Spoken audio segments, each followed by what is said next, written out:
Geger potongan kaki tukang becak tersangkut di pohon.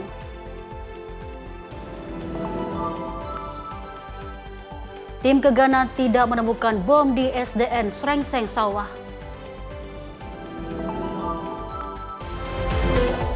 DPR jelaskan substansi pembahasan RUU perampasan aset.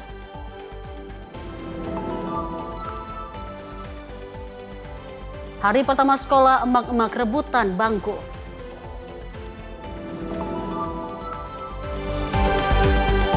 Kebakaran hebat di Thailand, 27 orang tewas.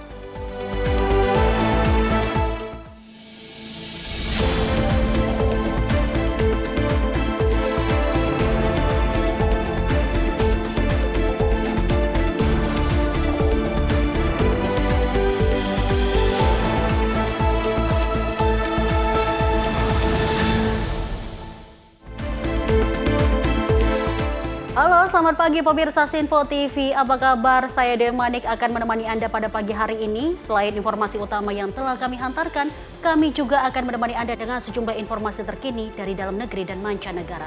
Inilah Menyapa Indonesia Pagi Sinpo TV. Selengkapnya.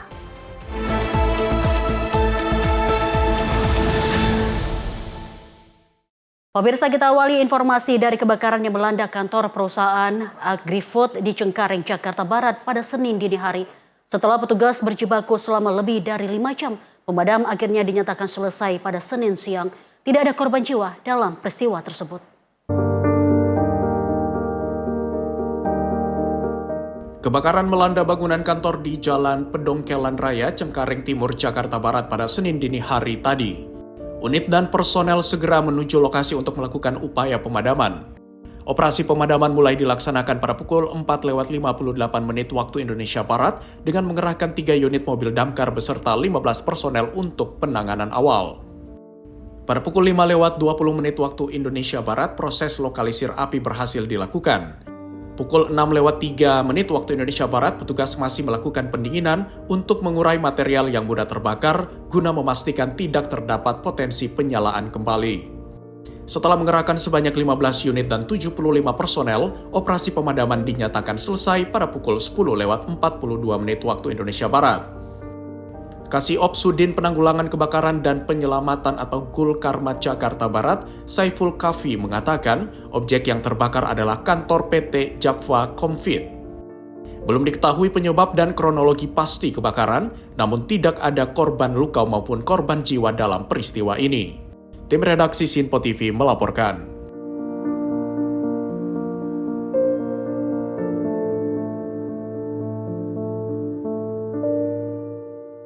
Pemirsa, diduga karena obat nyamuk, sebuah rumah di Kecamatan Wai Panji, Kabupaten Lampung Selatan, Lampung ludes terbakar. Dalam peristiwa tersebut, sepasang suami istri lansia ditemukan meninggal dunia dalam posisi berpelukan setelah diduga tak sempat menyelamatkan diri saat api membesar.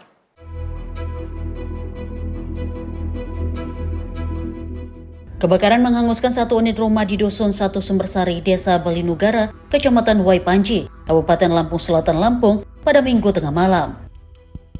Api cepat melalap hampir seluruh rumah karena sebagian besar bangunan terbuat dari kayu. Setelah 2 jam, api baru dapat dipadamkan oleh petugas pemadam kebakaran dengan menggunakan 2 unit armada. Akibat kebakaran ini, pemilik rumah yakni sepasang suami istri lansia bernama Wajran 86 tahun dan istrinya Apung 74 tahun tewas terbakar. Keduanya ditemukan dalam posisi berpelukan karena diduga terjebak dan tak bisa melarikan diri dari kobaran api.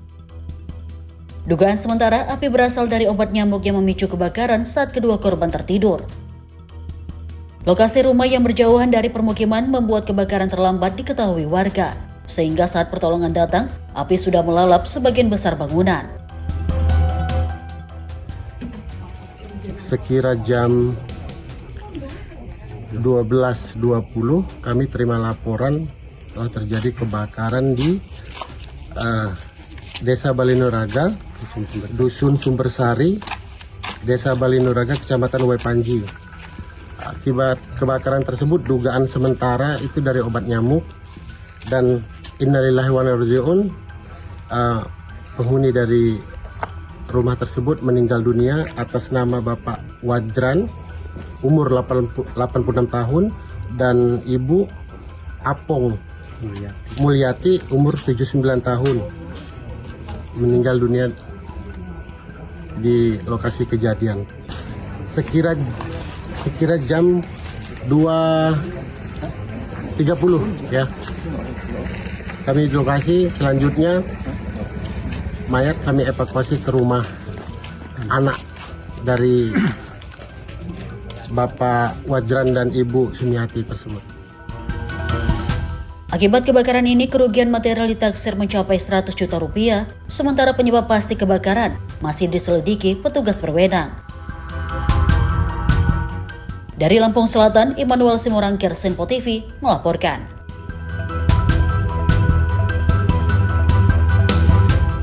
Pemirsa, warga Brebes digemparkan dengan penemuan potongan kaki manusia yang tersangkut di pohon di pinggir jalan Pantura.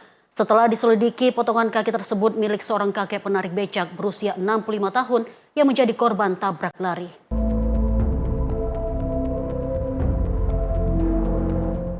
Rekaman amatir memperlihatkan kondisi warga Brebes, Jawa Tengah yang dikejutkan dengan penemuan potongan kaki yang tersangkut di sebuah pohon di Jalan Pantura.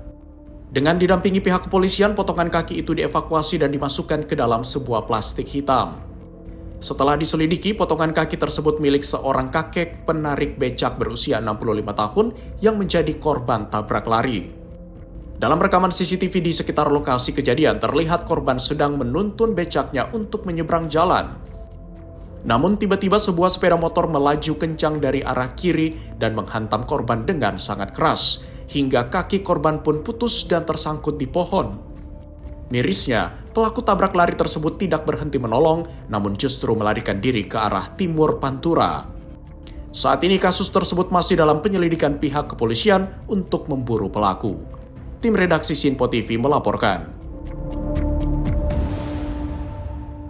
Polres Metro Bekasi masih memburu pelaku yang diduga melakukan penyekapan dan penganiayaan terhadap seorang perempuan di Kabupaten Bekasi, Jawa Barat. Pemirsa, dalam proses penyelidikan 5 orang saksi telah diperiksa, sementara korban dilaporkan mengalami luka-luka dan trauma akibat peristiwa tersebut. Unit Pelayanan Perempuan dan Anak atau PPA bersama tim Resmo Polres Metro Bekasi masih melakukan pengejaran terhadap pelaku yang diduga melakukan penyekapan dan penganiayaan terhadap Tika Septiani, perempuan berusia 25 tahun warga Cikarang Utara, Kabupaten Bekasi. Hingga kini penyidik telah memeriksa 5 orang saksi untuk mendalami rangkaian kejadian dan mengungkap keberadaan pelaku. Menurut pelaksana tugas Kapolres Metro Bekasi, Kombes Pol Ihsan Putro Wasono, pihak kepolisian telah menerima laporan resmi dari korban terkait dugaan penganiayaan yang disertai penyekapan. Saat ini petugas masih terus melakukan pencarian terhadap terduga pelaku. Metro Bekasi sudah menerima adanya kejadian penyekapan dan saat ini kita sedang tindak-lanjuti anggota dari unit PPA dan juga dari unit Resmo Satreskrim Polres Metro Bekasi sedang memburu pelaku. Mohon doanya saja kan biar ini cepat terungkap, pelaku cepat tertangkap. Oke? Sejauh ini sudah berapa saksi yang diperiksa? Saksi-saksi sudah kita dalami terus.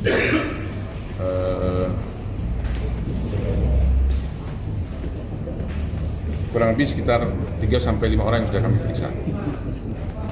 Sebelumnya korban diduga menjadi sasaran penganiayaan oleh pria yang dikenal melalui media sosial saat berada di sebuah rumah kontrakan di wilayah Cikarang Selatan, Kabupaten Bekasi. Selain mengalami kekerasan fisik, korban mengaku sempat disekap dan tidak diperbolehkan meninggalkan lokasi oleh pelaku. Akibat kejadian tersebut, korban mengalami luka memar pada wajah, mata, dan tangan, serta mengaku masih mengalami trauma. Kasus ini masih dalam penanganan Polres Metro Bekasi, sementara petugas terus mengembangkan penyelidikan untuk segera menangkap pelaku. Dari Bekasi, Muhammad Ridwan, Sinpo TV melaporkan. Pemirsa, polisi menangkap dan menggiring satu pasangan selingkuh ke Mapolresta Solo, Jawa Tengah. Keduanya ditangkap lantaran melakukan pembuangan bayi hasil hubungan gelap. Motif pembuangan bayi karena mereka kebingungan dan tidak mampu merawat bayi. Satuan Unit Perlindungan Perempuan dan Anak atau PPA berhasil mengungkap kasus pembuangan bayi di gerbong toilet wanita kereta api Sancaka, jurusan Yogyakarta-Surabaya pada 4 Juli lalu. Kurang dari sepekan, keduanya berhasil diamankan pada Kamis malam. Keduanya lalu menjalani pemeriksaan di ruang unit PPA Satreskrim Polresta Solo. Pasangan selingkuh itu dimintai keterangan terkait aksi pembuangan bayi yang dilakukannya. Dalam rilis ungkap perkara di Mapolresta Solo, terungkap keduanya merupakan pasangan selingkuh. Tersangka pria telah memiliki keluarga dan menjalani hubungan dengan NIZ yang belum berkeluarga. Dari hubungan tersebut membuahkan bayi berjenis kelamin laki-laki. Proses kelahiran sendiri dilakukan secara mandiri di kediaman tersangka wanita. Gadis asal Tegal Timur itu lalu menghubungi pasangannya. Mereka menghubungi panti asuhan di Yogyakarta untuk menitipkan bayi sementara. Namun, upaya itu gagal lantaran pihak panti memiliki prosedur yang tak dapat dipenuhi pasangan itu. Mereka lalu beremuk dan memutuskan untuk meninggalkan bayi di gerbong toilet wanita kereta api Sancaka jurusan Yogyakarta-Surabaya pada 4 Juli lalu. Dari keterangan wanita bahwa dia sudah menuju ke tempat panti asuhan, tetapi dari pantusan hanya memberikan waktu 3 bulan penitipan karena rencana dari perempuan itu dia akan mengambil kembali setelah dia mampu dan menikah dengan rencana menikah dengan laki-laki tersebut. Akhirnya karena tidak bisa menitipkan selama yang dia inginkan, kemudian dia berinisiatif untuk menaruh bayi itu di tempat kereta atau di tempat umum agar bisa segera ditemukan. Selain tersangka, polisi mengamankan sejumlah barang bukti seperti sepatu dan pakaian pelaku, tas ransel dan koper. Atas perbuatannya, keduanya dijerat pasal 429 ayat 1 KUHP dan atau pasal 430 KUHP jungto pasal 20 huruf E Undang-Undang Nomor 1 Tahun 2023 tentang KUHP dengan ancaman hukuman maksimal 7 tahun penjara. Sementara bayi malang itu saat ini masih dalam pengawasan dan perawatan di Rumah Sakit Bayangkara Solo. Bayi terlantar dengan jenis kelamin laki-laki itu saat ini berstatus sebagai anak negara. Dari Solo, Jawa Tengah, Raditya Hermansyah, Simpo TV melaporkan.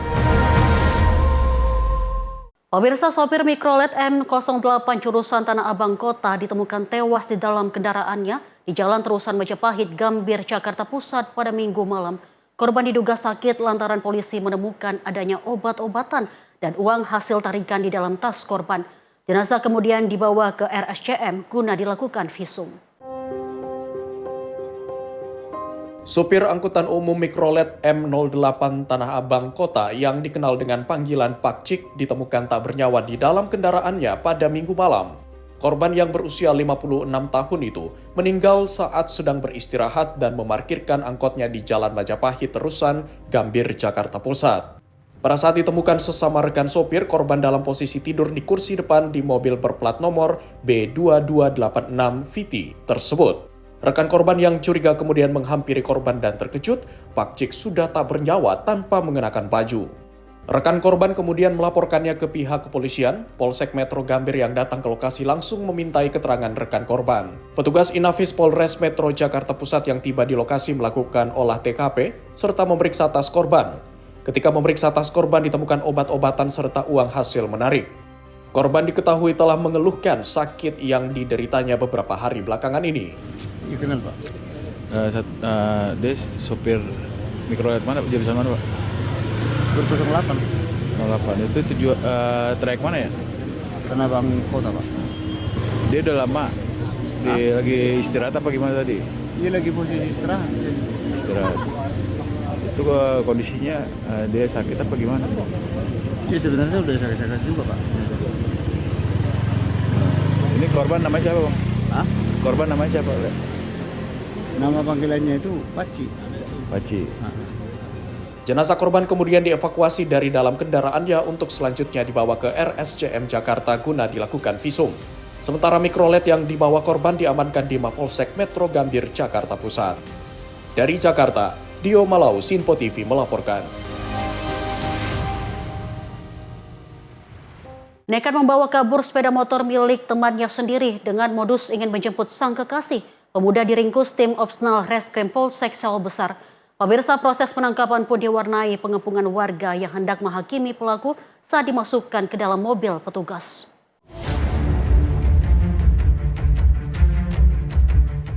Seorang pemuda terduga pelaku penggelapan kendaraan tak berkutik saat dibekuk petugas unit reskrim Polsek Sawah Besar di sebuah kamar kos di Jalan Gatot, Mangga 2 Sawah Besar, Jakarta Pusat pada Senin siang.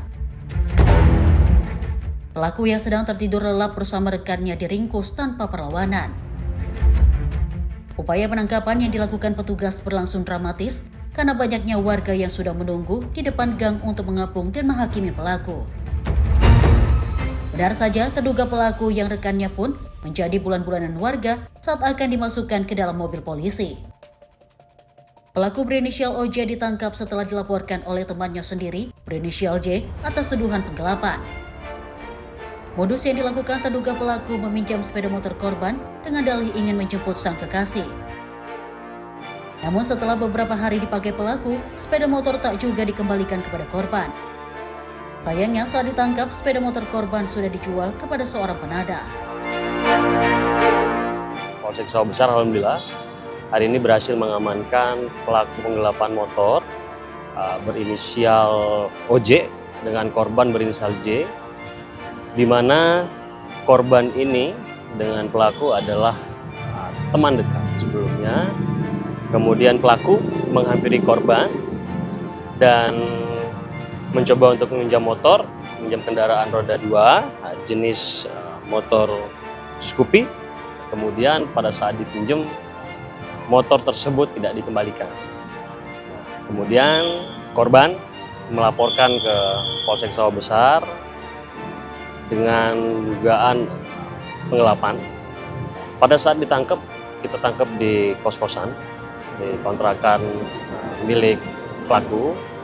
Pelaku diamankan kurang lebih sekitar 2 orang pada saat tidur siang. Saat ini polisi masih melakukan pendalaman termasuk mengejar penadah motor hasil kejahatan. Dari Jakarta, Dio Malau, Sinpo TV melaporkan.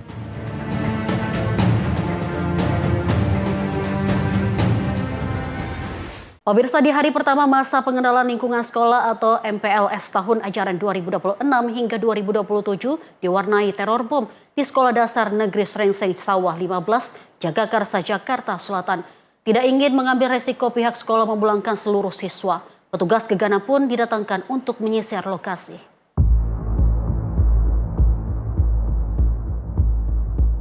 Seluruh siswa Sekolah Dasar Negeri Srengseng Sawah 15, Jagakarsa, Jakarta Selatan terpaksa dipulangkan setelah seorang guru menerima ancaman teror bom melalui pesan singkat dari orang tidak dikenal pada Senin pagi. Teror diterima saat seluruh siswa dan guru sedang menggelar upacara bendera di hari pertama tahun ajaran baru. Dalam pesan singkat dari nomor yang tidak dikenal, peneror mengaku akan meledakkan lingkungan sekolah dan sudah menyiapkan 11 titik ledakan lain. Tidak ingin mengambil resiko, pihak sekolah melapor ke Polsek Jagakarsa yang kemudian meneruskan ke petugas gegana Brimob Polda Metro Jaya. Hingga saat ini proses penyisiran masih dilakukan di seluruh lingkungan sekolah mencari benda-benda yang mencurigakan. Untuk menghindari hal-hal yang tidak diinginkan, gerbang sekolah ditutup dan pihak-pihak yang tidak berkepentingan tidak diperbolehkan masuk. Awal pesan diterima jam berapa? Pokoknya jam 6 lebih lah. Jam 6 lebih itu Pas lagi saat upacara. Apa di mana? Ya lagi upacara. Oh, lagi di dalam. Semuanya lagi upacara. Semuanya lagi upacara pengibaran bendera. Itu berarti dikirim ke salah satu guru ya, Pak? Ya, salah satu guru. Oh. Sempat dicek, Pak, itu ke nomor siapa atau apa? Ada yang kenal gitu nomornya mungkin, Pak? Enggak ada nama. Enggak ada nama. Dan itu kan semua yang ini kan kepolisian. Ya. Pihak kepolisian masih menyelidiki pengirim pesan teror ke guru sekolah untuk dimintai pertanggungjawaban. Polsek Jagakarsa belum bisa memberi keterangan karena proses penyisiran masih berlangsung. Dari Jakarta, jurnalis Sinpo TV melaporkan. Sementara itu pemirsa, setelah dilakukan penyisiran selama 4 jam, petugas gabungan tidak menemukan barang berbahaya di lingkungan Sekolah Dasar Negeri Srengseng Sawah 15, Jagakarsa, Jakarta Selatan yang sebelumnya menerima teror bom. Pemirsa, aparat kepolisian masih menyelidiki terduga pelaku melalui jejak yang ditinggalkan, seperti nomor telepon genggam yang digunakan untuk mengirim pesan teror. Teror bom pada hari pertama sekolah tahun ajaran baru di SDN Srengseng Sawah 15, Jagakarsa, Jakarta Selatan membuat aparat kepolisian mengerahkan sejumlah petugas gabungan. Tak hanya tim Gegana Brimopolda Metro Jaya, petugas Densus 88, BNPT, dan Direktorat Kepolisian Satwa juga dikerahkan ke lokasi. 3 anjing pelacak K9 dilibatkan untuk membantu penyisiran lokasi barang berbahaya sebagaimana yang disampaikan terduga peneror. Setelah dilakukan penyisiran secara menyeluruh selama 4 jam, tim gabungan tidak menemukan barang berbahaya di lingkungan sekolah. Petugas juga memastikan seluruh area sekolah steril dan aman untuk beraktivitas. Untuk kepentingan penyelidikan, aparat kepolisian meminta keterangan 3 orang saksi, mulai dari kepala sekolah, guru, dan hingga pegawai tata usaha yang menerima pesan ancaman bom termasuk akan memeriksa rekaman CCTV. Polsek Jagakarsa dan Polres Metro Jakarta Selatan terus menyelidiki terduga pelaku teror yang telah diketahui identitasnya. Polisi masih melacak keberadaan terduga pelaku melalui nomor telepon yang digunakan untuk mengirim pesan teror. Terduga pelaku akan dijerat pasal berlapis mulai dari Undang-Undang Tindak Pidana Terorisme, Undang-Undang ITE, dan KUHP dengan ancaman hukuman 1 hingga 15 tahun penjara. Setelah disisir beberapa jam, lebih kurang dari 4 jam, itu tidak ada ditemukan ya barang-barang yang mencurigakan. Dinyatakan aman dari Gegana. Kalau pengirim pesan sendiri itu kata informasinya seorang perempuan, benar nggak sih Bu? Ya ini masih kita cari. Ya kita cari, kita dalami siapa pelakunya. Dan pasti yang jelas kita cari orangnya untuk kita amankan tentunya. Apa motifnya, apalagi ini pihak sekolah yang jelas. Sebelumnya, SDN Srengseng Sawah 15 Jagakarsa, Jakarta Selatan dikejutkan dengan teror bom yang dikirim ke nomor telepon seorang guru dan pegawai tata usaha dari nomor telepon tidak dikenal. Tidak ingin mengambil risiko, pihak sekolah memulangkan seluruh murid di hari pertama tahun ajaran baru dan melaporkan ancaman teror bom ke aparat kepolisian. Dari Jakarta, jurnalis Info TV melaporkan. Pemirsa, kantor imigrasi kelas 1 TPI Kupang mendalami dugaan penyelundupan manusia setelah 16 warga negara Uzbekistan yang sebelumnya ditemukan terdampar di pesisir Kabupaten Alor, Nusa Tenggara Timur. Selain itu, mereka diduga akan menuju Australia melalui jalur ilegal dan sebagian besar terindikasi melanggar aturan keimigrasian.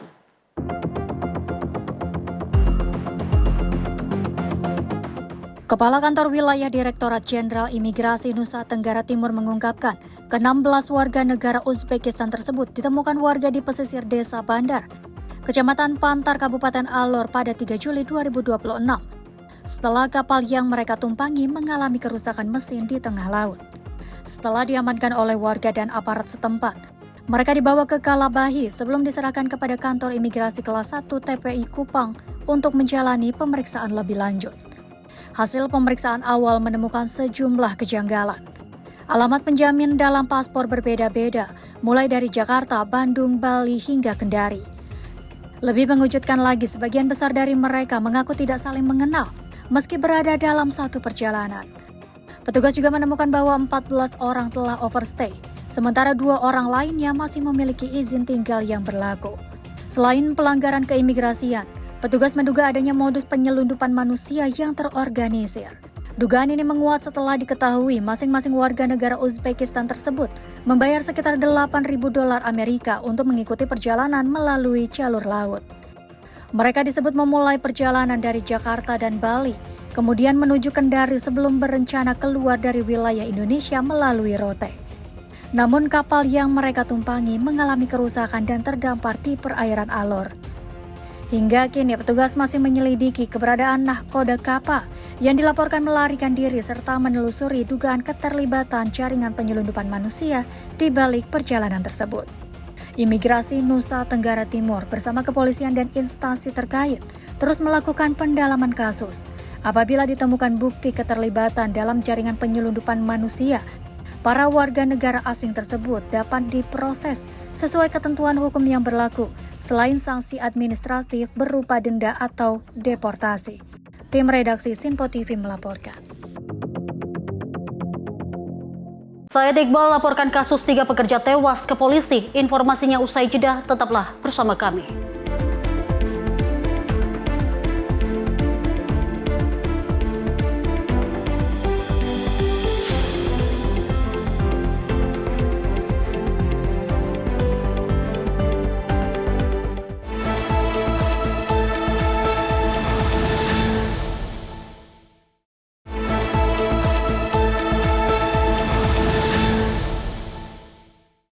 Selamat pagi pemirsa, Anda kembali menyaksikan Menyapa Indonesia Pagi. Pemirsa, Presiden Prabowo Subianto menyebut KDKMP akan menciptakan perputaran uang 223 triliun rupiah di desa-desa. Program ini juga menjadi jalur penyaluran subsidi agar lebih tepat sasaran. Kita proyeksikan KDKMP bisa meningkatkan kesejahteraan rakyat sebesar 223 triliun tiap tahun akan beredar di desa-desa. Presiden Prabowo Subianto menyatakan program Koperasi Desa Kelurahan Merah Putih diproyeksikan mampu menciptakan perputaran uang hingga 223 triliun rupiah per tahun di desa-desa. Program ini juga menjadi pusat penyaluran barang subsidi agar lebih tepat sasaran. Kepala Negara mengatakan KDKMP akan menjadi pusat layanan ekonomi desa yang terintegrasi, mulai dari layanan simpan pinjam, toko sembako, apotek desa, hingga fasilitas gudang dan penyimpanan hasil pertanian serta perikanan. Koperasi ini juga diharapkan membantu meningkatkan kesejahteraan petani, nelayan, dan pelaku usaha desa. Kita proyeksikan KDKMP bisa meningkatkan kesejahteraan rakyat sebesar 223 triliun tiap tahun akan beredar di desa-desa. Tidak keluar, akan beredar di desa-desa. Semua barang subsidi harus disalurkan kepada rakyat melalui Koperasi Desa Merah Putih. Harus, saya katakan ini harus. Nanti akan ada pendapatan produsen yang juga meningkat sebesar 202 triliun di petani, peternak, dan nelayan. Selain memperkuat ekonomi desa, KDKMP akan menjadi jalur utama distribusi barang subsidi pemerintah untuk mencegah penyalahgunaan. Presiden Prabowo menegaskan program tersebut dirancang untuk membangun ekosistem koperasi modern berbasis digital dan memutus ketergantungan masyarakat terhadap tengkulak. Tim redaksi Sinpo TV melaporkan. Sementara itu pemirsa, Presiden Prabowo Subianto juga menyatakan KDKMP akan menyalurkan kredit super mikro dengan bunga 8% per tahun. Program ini ditujukan untuk mempermudah akses pembiayaan masyarakat.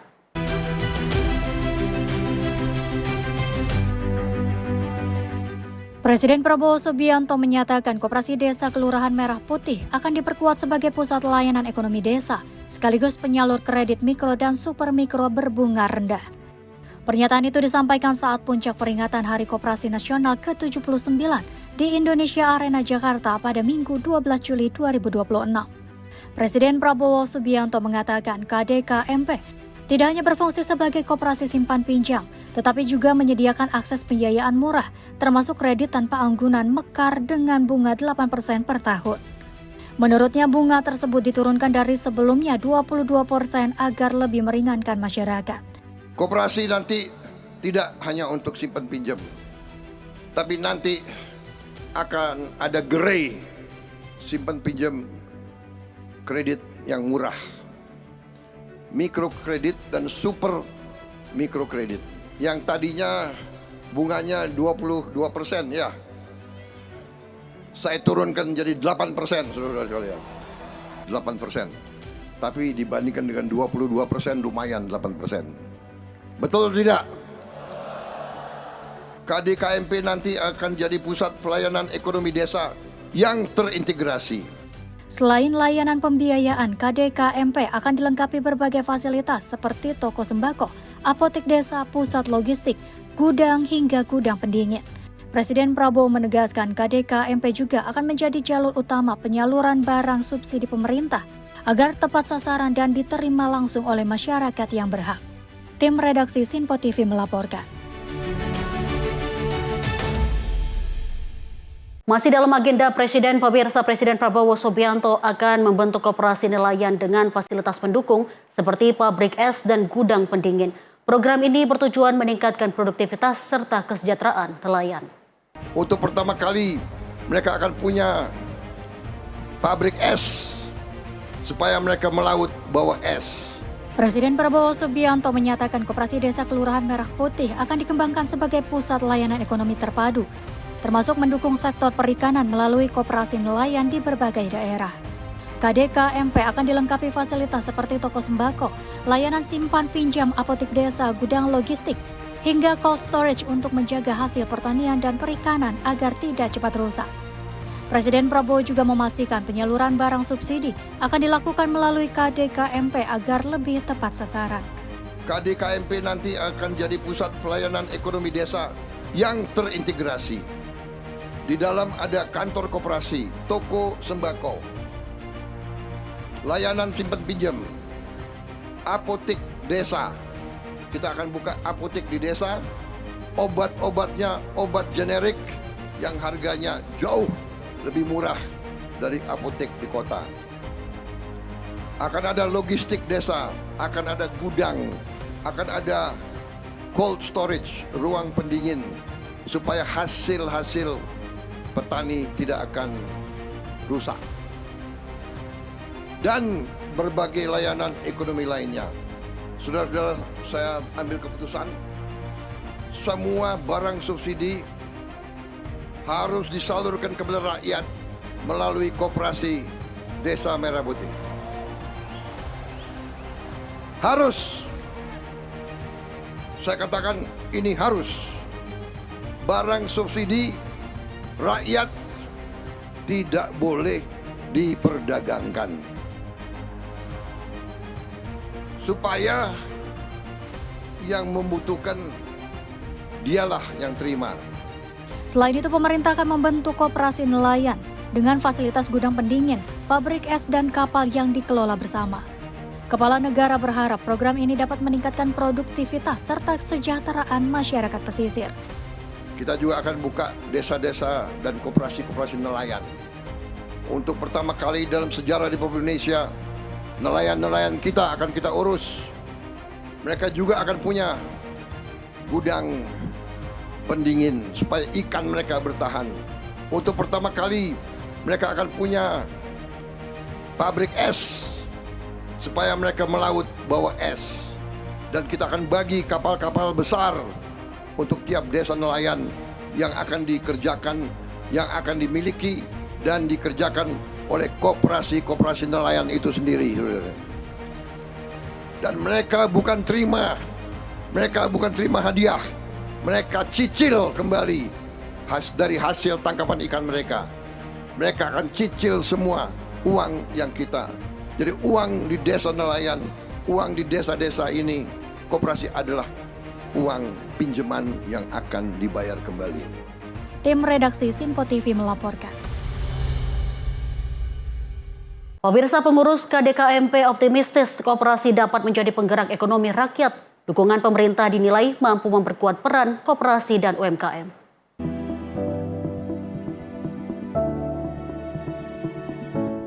Pengurus Koperasi Desa Kelurahan Merah Putih menyambut positif kehadiran Presiden Prabowo Subianto dalam peringatan Hari Koperasi Nasional ke-79 di Indonesia Arena Jakarta pada Minggu 12 Juli. Mereka menilai dukungan pemerintah dapat memperkuat peran koperasi dan UMKM sebagai penggerak ekonomi rakyat. Sejumlah pengurus KDKMP meyakini perhatian pemerintah terhadap koperasi akan membuka peluang pengembangan usaha masyarakat. Mereka berharap koperasi semakin maju, meningkatkan partisipasi anggota serta memperkuat perekonomian di tingkat daerah. Saya kira dalam hal ini akan mendapat nilai positif bagi KDMP atau koperasi-koperasi kita UMKM guna memperlaju lagi UMKM-nya, Koperasi Merah Putihnya, dan keanggotaannya mungkin koperasi lebih maju lagi, gitu aja. Harapan untuk koperasi dan UMKM kita, semoga UMKM kita lebih maju lagi, koperasi kita untuk Merah Putih lebih maju lagi, masyarakat Indonesia lebih maju atau lebih giat dalam melaksanakan koperasi dan UMKM di Indonesia ini karena telah didukung oleh pemerintah Indonesia. Terima kasih untuk Pak Prabowo Subianto atas dukungan untuk UMKM dan Koperasi Merah Putih terhadap masyarakat Indonesia. Semoga dan juga Pak Menteri Koperasi Pak Pur, terima kasih atas dukungannya untuk koperasi dan UMKM. Pengurus KDKMP juga mengapresiasi komitmen Presiden Prabowo dan Menteri Koperasi dalam mendorong kemajuan koperasi nasional. Mereka berharap kolaborasi antara koperasi terus berkembang untuk mempercepat pertumbuhan ekonomi masyarakat. Harapan saya untuk koperasi-koperasi di Indonesia, khususnya di daerah-daerah, semoga cepat lebih bergerak kembali ya dari yang sekarang supaya terjadinya kolaborasi yang baik gitu di antara dari daerah ke daerah, jadi menumbuhkan ekonomi bertumbuh dengan cepat. Terima kasih juga kepada Bapak Presiden, Bapak Prabowo Subianto dan juga Menteri Koperasi Indonesia, dan semoga kita semua dapat berkolaborasi dan juga untuk kedepannya lebih baik lagi. Tim redaksi Sinpo TV melaporkan. Kita beralih dengan informasi lainnya, pemirsa. Pimpinan Komisi 3 DPR Habibur Rahman menepis adanya anggapan yang menyebut bahwa DPR menolak pembentukan undang-undang perampasan aset. Dirinya menegaskan pihaknya justru tengah memaksimalkan pembentukan undang-undang tersebut dengan melibatkan partisipasi publik. Minta masukan dari masyarakat ya, dan banyak sekali masyarakat yang memang antusias ingin hadir di RDPU di hari ini ya. Pimpinan Komisi 3 DPR menggelar konferensi pers mengenai RUU perampasan aset di Komplek Parlemen Senayan, Jakarta. Kedua Komisi 3 DPR Habibur Rahman mengatakan, pihaknya kini telah memaksimalkan pembahasan RUU perampasan aset. Proses pembentukan RUU perampasan aset baru tersebut justru memerlukan waktu dengan melibatkan berbagai partisipasi publik. Dirinya juga menepis perihal adanya anggapan yang menyebut bahwa DPR menolak pembentukan undang-undang perampasan aset. Hari ini Komisi 3 perlu menyampaikan secara terputus ya, terkait pembahasan RUU perampasan aset. Bagaimana hari ini ada banyak beredar hoax bahwa Komisi 3 menolak untuk membahas undang-undang perampasan aset. Ya, teman-teman kan disini kan saksi juga ya. Bagaimana sudah berapa minggu ini kita gas terus soal undang-undang perampasan aset ini, kita maksimalkan mengundang atau memenuhi permintaan pemberian pendapat ya, dari berbagai elemen masyarakat terkait RUU perampasan aset. Bagaimana di konstitusi kita, DPR memiliki kewenangan untuk membentuk undang-undang. Untuk membentuk undang-undang itu kita dimulai dengan penyusunan. Nah, kemarin kita dikritisi kenapa waktu penyusunan masyarakat nggak dilibatkan. Nah, ini kita libatkan maksimal masyarakat mulai penyusunannya ya. Kita minta masukan dari masyarakat ya, dan banyak sekali masyarakat yang memang antusias ingin hadir di RDPU di hari ini ya. Dari Jakarta, Fahrizal Ahmad Amin, Sinpo TV melaporkan. Pemirsa, Ketua Komisi 3 DPR Habibur Rahman menjelaskan substansi pembahasan mengenai RUU perampasan aset. Dirinya mengatakan bahwa Komisi 3 DPR RI ingin menutup ruang bagi penyalahgunaan kewenangan dari aparat penegak hukum dalam pemulihan aset. Ketua Komisi 3 DPR Habibur Rahman menyampaikan bahwa pihaknya masih terus membahas perihal rancangan undang-undang perampasan aset. Habibur Rahman mengatakan terdapat sejumlah substansi yang masih menjadi perdebatan, sehingga Komisi 3 DPR terus berupaya menyeimbangkan antara kepentingan memulihkan aset dengan potensi abuse of power. Dirinya berharap nantinya RUU perampasan aset bisa mengembalikan aset hasil kejahatan secara maksimal. Pertama, debatnya ya, perdebatannya adalah soal bagaimana menyeimbangkan antara kepentingan aset recovery untuk kerugian keuangan negara dengan agar membatasi potensi abuse of power oleh para penegak hukum. Oleh aparat penegak hukum, jangan sampai terjadi abuse of power dengan mengatasnamakan undang-undang perampasan aset ini. Nah, ini yang kemarin kita masukannya banyak dari teman-teman dan kita perlu pengayaan soal itu. Pasti kita berkomitmen agar sebanyak mungkin terjadi aset recovery ya, tapi di sisi lain jangan sampai orang yang nggak bersalah terkriminalisasi oleh aparat penegak hukum yang tidak bersih. Nah, itu satu. Yang kedua, banyaknya masukan soal perlunya lembaga khusus yang menangani soal pengelolaan aset ini yang hasil disita ini. Karena kalau hanya kejaksaan, jadi kejaksaan itu kan tugasnya menyelidiki, menuntut dan lain sebagainya, dia tidak ada rekam jejak soal mengelola ini, aset ini gimana. Dari Jakarta, Fahrizal Ahmad Amin, Sinpo TV melaporkan.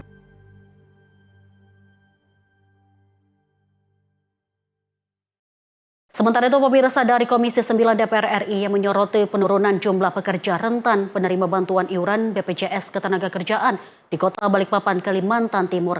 Dari sekitar 7.000 pekerja pada tahun 2025 menjadi 2.000 pekerja pada tahun 2026, DPR RI mendorong pemerintah daerah memperkuat perlindungan jaminan sosial bagi pekerja rentan. Di balik setiap pekerja rentan ada keluarga yang bergantung pada perlindungan jaminan sosial.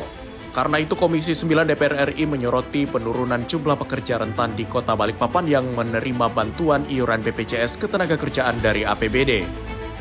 Pada tahun 2025 tercatat sekitar 7.000 pekerja menerima bantuan iuran. Namun pada tahun 2026 jumlahnya turun menjadi sekitar 2.000 pekerja. Penurunan ini dipengaruhi berkurangnya transfer dana ke daerah yang berdampak pada berkurangnya alokasi bantuan sosial bagi masyarakat. Ketua Komisi 9 DPR RI Feli Estelita Runtuwene menegaskan perlindungan pekerja bukan hanya menyangkut individu, tetapi juga menjaga keberlangsungan keluarga yang bergantung pada pencari nafkah. DPR RI juga mendorong pemerintah daerah memperkuat regulasi serta meningkatkan kepatuhan perusahaan agar seluruh pekerja terdaftar dalam program BPJS Ketenagakerjaan. Perlindungan pekerja rentan yang dibiayain oleh APBD itu sekitar 7.000 pekerja. Sementara untuk 2026 ini hanya 2.000 sekian, nggak sampai 3.000. Ini kan jauh pekerja rentan dibiayain oleh pemerintah daerah. Ini juga akan membantu pemerintah setempat. Ini mau dikemanakan kalau mereka tidak ada jaminan sosial? DPR RI berharap perlindungan jaminan sosial bagi pekerja rentan dapat terus diperkuat agar semakin banyak pekerja dan keluarganya mendapatkan jaminan kesejahteraan. Tim redaksi Sinpo TV melaporkan. Pemirsa, Penasihat Khusus Presiden Bidang Ketenagakerjaan dan Kesejahteraan Buruh Said Iqbal menegaskan akan melaporkan pihak yang bertanggung jawab atas tewasnya 3 pekerja proyek pipa air di Cipayung, Jakarta Timur. Keputusan tersebut diambil usai dirinya melakukan inspeksi mendadak ke PT Moya Indonesia yang menjadi pelaksana proyek. Penasehat Khusus Presiden Bidang Ketenagakerjaan dan Kesejahteraan Buruh Said Iqbal mengatakan akan membuat laporan polisi terkait tewasnya 3 pekerja proyek pipa air di kawasan Cipayung, Jakarta Timur. Langkah ini diambil setelah ia melakukan inspeksi mendadak ke PT Moya Indonesia dan menyebut kasus tersebut perlu mendapat penanganan hukum secara serius. Said Iqbal menilai hingga kini belum ada langkah penegakan hukum yang dilakukan secara maksimal terhadap pihak-pihak yang diduga bertanggung jawab. Menurutnya, aparat kepolisian perlu mengungkap kasus ini secara transparan dan menentukan pihak yang harus mempertanggungjawabkan insiden tersebut. Saya sudah berkoordinasi dengan Pak Kapolri dan ini akan ada atensi Pak Kapolri. Oleh karena itu saya minta kepada Kapolres Jakarta Timur agar sungguh-sungguh, jangan main-main, agar sungguh-sungguh. Juga CQ nanti saya akan melapor ke Pak Kapolda, meminta bantuannya, Kapolda Metro Jaya. Ini sampai hari ini polisi nggak memanggil secara sungguh-sungguh. Mungkin dimintai keterangan sudah, tapi memanggil secara sungguh-sungguh belum ada. Kita akan minta pertanggungjawaban secara hukum. Dan tadi jajaran pimpinan yang hadir menyatakan siap bertanggung jawab secara hukum. Sekalipun itu harus dipenjara. Dari Jakarta, Sri Dewi Andayani, Rona Bayu, Sinpo TV melaporkan. Masih dalam informasi dari Penasehat Khusus Presiden Bidang Ketenagakerjaan dan Kesejahteraan Buruh Said Iqbal mendorong evaluasi menyeluruh terhadap seluruh proyek PT Moya Indonesia. Pemirsa, langkah tersebut disampaikan Said Iqbal menyusul kasus 3 pekerja yang tewas akibat adanya pelanggaran keselamatan dan kesehatan kerja atau K3. Usai melakukan inspeksi mendadak di lokasi proyek PT Moya Indonesia, Penasihat Khusus Presiden Bidang Ketenagakerjaan dan Kesejahteraan Buruh Said Iqbal menyatakan pihaknya menemukan dugaan kelalaian dalam penerapan standar keselamatan dan kesehatan kerja.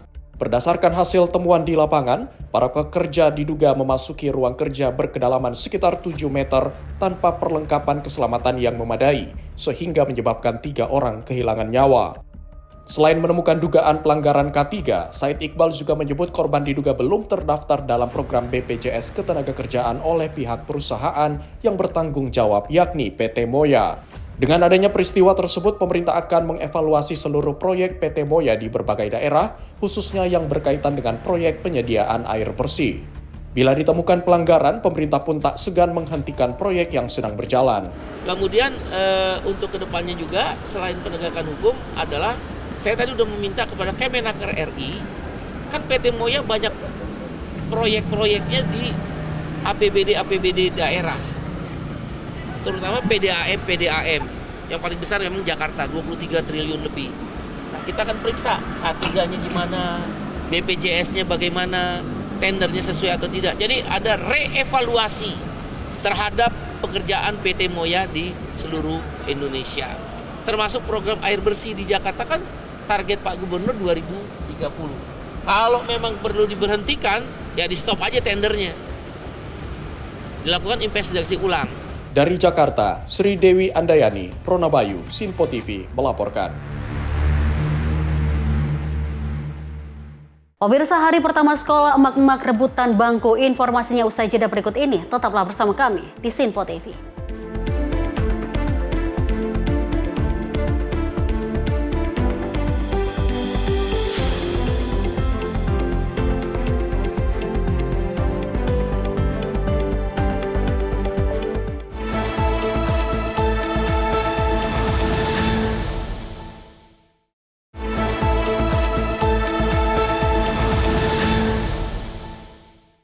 Terima kasih pemirsa, Anda kembali menyaksikan Menyapa Indonesia Pagi dan masih bersama saya, Dewi Manik.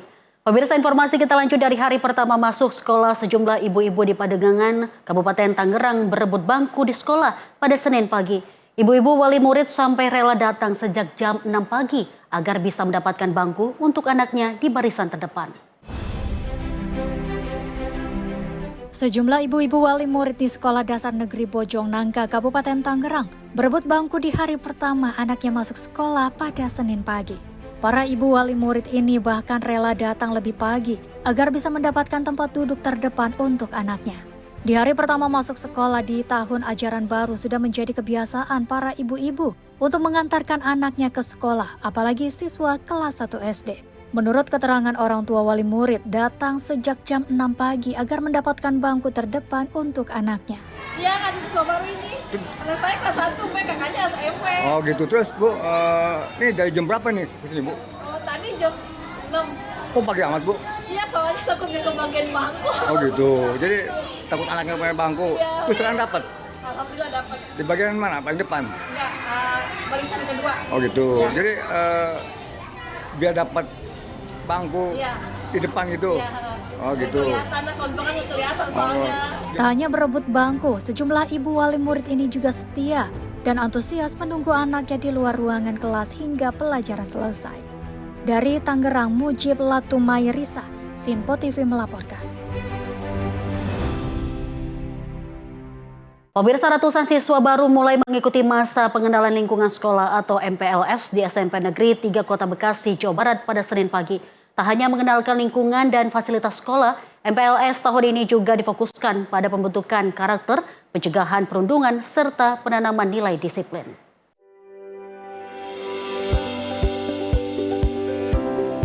Beginilah suasana hari pertama masa pengenalan lingkungan sekolah atau MPLS di SMP Negeri 3 Kota Bekasi, Jawa Barat yang berlangsung tertib dan penuh antusiasme dari para siswa baru.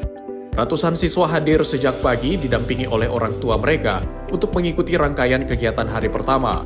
Setelah memasuki area sekolah, para siswa diarahkan menuju lapangan untuk mengikuti apel pembukaan MPLS. Dalam kegiatan ini, para siswa diperkenalkan dengan tata tertib sekolah, dewan guru, tenaga kependidikan, serta berbagai fasilitas yang akan mendukung proses belajar mengajar. Selain itu, mereka juga mendapatkan materi tentang pembentukan karakter, pencegahan perundungan atau bullying, penanaman nilai disiplin, serta edukasi penggunaan media sosial secara bijak dan bertanggung jawab. Pihak sekolah menegaskan seluruh kegiatan MPLS dilaksanakan secara edukatif, humanis, dan bebas dari praktik perpeloncoan maupun kekerasan. Hal ini dilakukan agar siswa baru merasa aman, nyaman, dan lebih mudah beradaptasi dengan lingkungan sekolah. Hampir sama ya sebenarnya untuk di satu nasional ya. Yang utama sih kita ngambil temanya yaitu MPLS ramah ya. Jadi ramah untuk anak, ramah untuk orang tua, ramah untuk lingkungan, dan ramah juga untuk sekolah sendiri. Nah, terus ada beberapa poin yang disampaikan dari pihak Kemendikbud ya Bang langsung. Yang pertama terkait dengan anti perundungan. Di sini menerapkan bahwa ramah anak itu berarti tidak ada sama sekali perundungan atau bullying yang terjadi selama masa PLS. Kemudian materi-materi yang disampaikan lain terkait dengan pencegahan nafsa, kemudian tentang pencegahan juga pergaulan bebas, segala macam itu juga disampaikan secara langsung, dan kita sudah dapat materi langsung dari pihak Kementerian Pendidikan. Melalui kegiatan MPLS ini diharapkan seluruh siswa baru dapat mengenal lingkungan sekolah dengan lebih baik, sehingga siap mengikuti proses pembelajaran pada tahun ajaran baru. Dari Bekasi, Muhammad Ridwan, Sinpo TV melaporkan.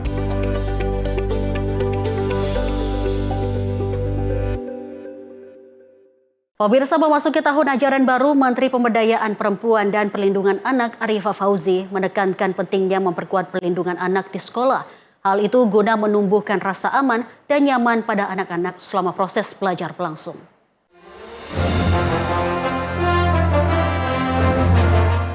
Menteri Pemberdayaan Perempuan dan Perlindungan Anak Arifah Fauzi menyambut baik tahun ajaran baru sebagai momentum penting untuk memperkuat perlindungan anak di satuan pendidikan. Arifah menekankan pentingnya menciptakan lingkungan belajar yang aman, inklusif dan bebas dari kekerasan maupun perundungan. Menurutnya, sekolah tidak hanya sebagai tempat belajar, tetapi juga sebagai tempat bertumbuh, bermain, dan menemukan mimpi. Setiap anak berhak mendapatkan rasa aman, nyaman, dan sehat dalam proses belajar berlangsung. Arifah mengajak seluruh pihak untuk saling memberi semangat, menghargai sesama, dan berani melapor jika mengalami kesulitan. Sebentar lagi kalian akan mulai memasuki tahun ajaran baru. Ada loh yang mungkin sudah tidak sabar bertemu dengan teman-teman, tapi ada juga yang masih merasa gugup karena memasuki lingkungan yang baru. Apapun perasaan kalian, itu semua wajar. Ingatlah bahwa yang paling penting adalah sekolah bukan hanya tempat untuk belajar, tetapi juga tempat bertumbuh, tempat bermain, dan menemukan mimpi. Karena itu, kalian berhak merasa aman, nyaman, sehat, dan diterima dimanapun kalian berada. Mari kita saling menghargai, saling menyemangati, tidak melakukan bullying, berani berkata baik, dan tidak ragu meminta bantuan kepada guru maupun orang tua ketika menghadapi kesulitan. Mewujudkan ruang aman dan nyaman untuk anak adalah tanggung jawab kita bersama. Orang tua, guru, teman sebaya, masyarakat, hingga dunia usaha memiliki peran penting dalam memastikan setiap anak dapat tumbuh, belajar, dan berkembang dengan aman, nyaman, serta bahagia. Redaksi Sinpo TV melaporkan.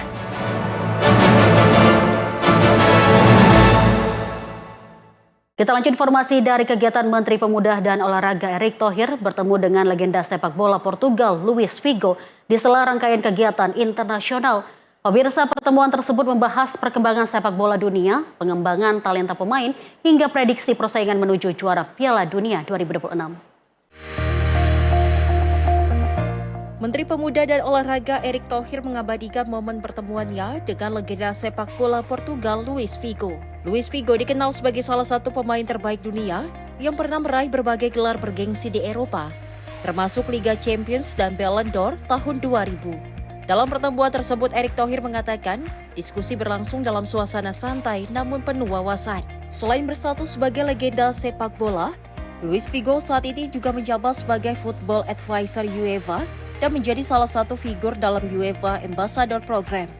Keduanya berdiskusi mengenai perkembangan sepak bola dunia, pengembangan talenta pemain muda, serta prediksi persaingan Piala Dunia 2026 yang kini menyisakan 4 tim terbaik. No, I tried first to Madrid, and then New York. And then New York.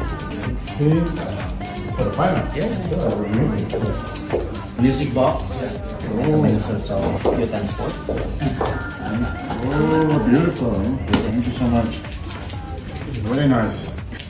Thank you. Good to see you. Oh, good to see you. Pertemuan ini diharapkan menjadi momentum memperluas pertukaran gagasan dan memperkuat kerjasama dalam pengembangan sepak bola Indonesia agar mampu bersaing di tingkat internasional. Tim redaksi Simpo TV melaporkan. Pemirsa, Wapres Gibran Rakabuming berdialog langsung dengan para nelayan dan pelaku usaha perikanan di tempat pelelangan ikan atau TPE Muncaran, Kabupaten Banyuwangi. Gibran menegaskan Presiden Prabowo Subianto menempatkan ketahanan pangan sebagai salah satu prioritas nasional. Wakil Presiden Gibran Rakabuming berdialog langsung dengan para nelayan dan pelaku usaha perikanan di tempat pelelangan ikan atau TPI Muncar, Desa Kedungrejo, Kecamatan Muncar, Kabupaten Banyuwangi, Jawa Timur, Jumat 10 Juli 2026.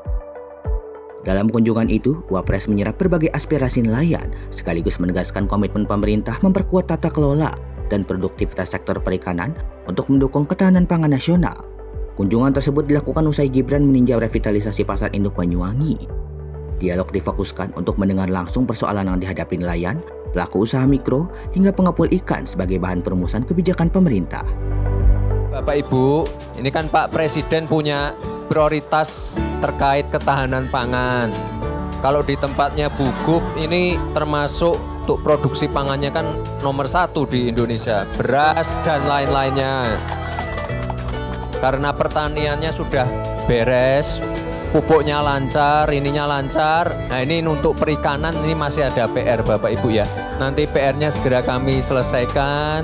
Sebenarnya hari ini saya nggak ada jadwal ke sini Bapak Ibu. Tapi karena saya dengar di sini banyak keluhan, ya saya mampir sebentar ke sini Bu sebelum ke pondok pesantren. Gibran menegaskan Presiden Prabowo Subianto menempatkan ketahanan pangan sebagai salah satu prioritas nasional. Menurutnya, setelah sektor pertanian di Jawa Timur berkembang cukup baik, pemerintah akan memberikan perhatian lebih besar terhadap sektor perikanan. Wapres mengaku sengaja menyempatkan diri mengunjungi TPI Muncar setelah mendengar banyak keluhan dari para nelayan. Ia memastikan seluruh masukan yang disampaikan nelayan akan segera ditindaklanjuti. Dalam dialog tersebut, salah seorang nelayan Muncar, Umar, menyampaikan sejumlah persoalan yang dihadapi nelayan. Di antaranya, kerusakan infrastruktur jalan menuju kawasan pelabuhan, keterbatasan akses permodalan, tata kelola pelabuhan, hingga rumitnya proses perizinan.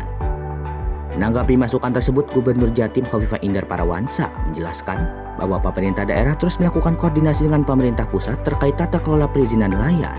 Menurutnya perizinan saat ini masih memerlukan waktu yang cukup panjang, sehingga diperlukan penguatan sistem dan dukungan lintas pihak untuk mempercepat serta mengoptimalkan pelayanan kepada para nelayan. Tim redaksi Simpo TV melaporkan. Masih dalam agenda Wapres Gibran yang meninjau langsung progres pembangunan jalan tol Probolinggo Situbondo Banyuwangi atau Prosiwangi tahap 1 di Probolinggo. Pemirsa, kehadiran ruas ini diharapkan memperlancar mobilitas, mempercepat distribusi logistik, dan mendorong pertumbuhan ekonomi Jawa Timur. Wakil Presiden Gibran Rakabuming Raka meninjau langsung progres pembangunan jalan tol Probolinggo Situbondo Banyuwangi atau Prosiwangi tahap 1 di Probolinggo, Jumat 10 Juli 2026. Peninjauan dilakukan untuk memastikan proyek strategis nasional ini berjalan sesuai target dan segera bermanfaat bagi masyarakat. Tol Prosiwangi merupakan bagian jaringan jalan tol di Pulau Jawa yang menghubungkan wilayah barat hingga ujung timur Jawa. Dari 49,7 km ini betul-betul bisa mendukung seluruh perjalanan baik masyarakat maupun logistik bisa terpenuhi atau bisa dilewati dengan baik. Tadi Bapak Presiden memberikan apresiasi telah selesainya proyek ini yang sudah mencapai 100%. Dari keseluruhan jalan, hanya tinggal rest area.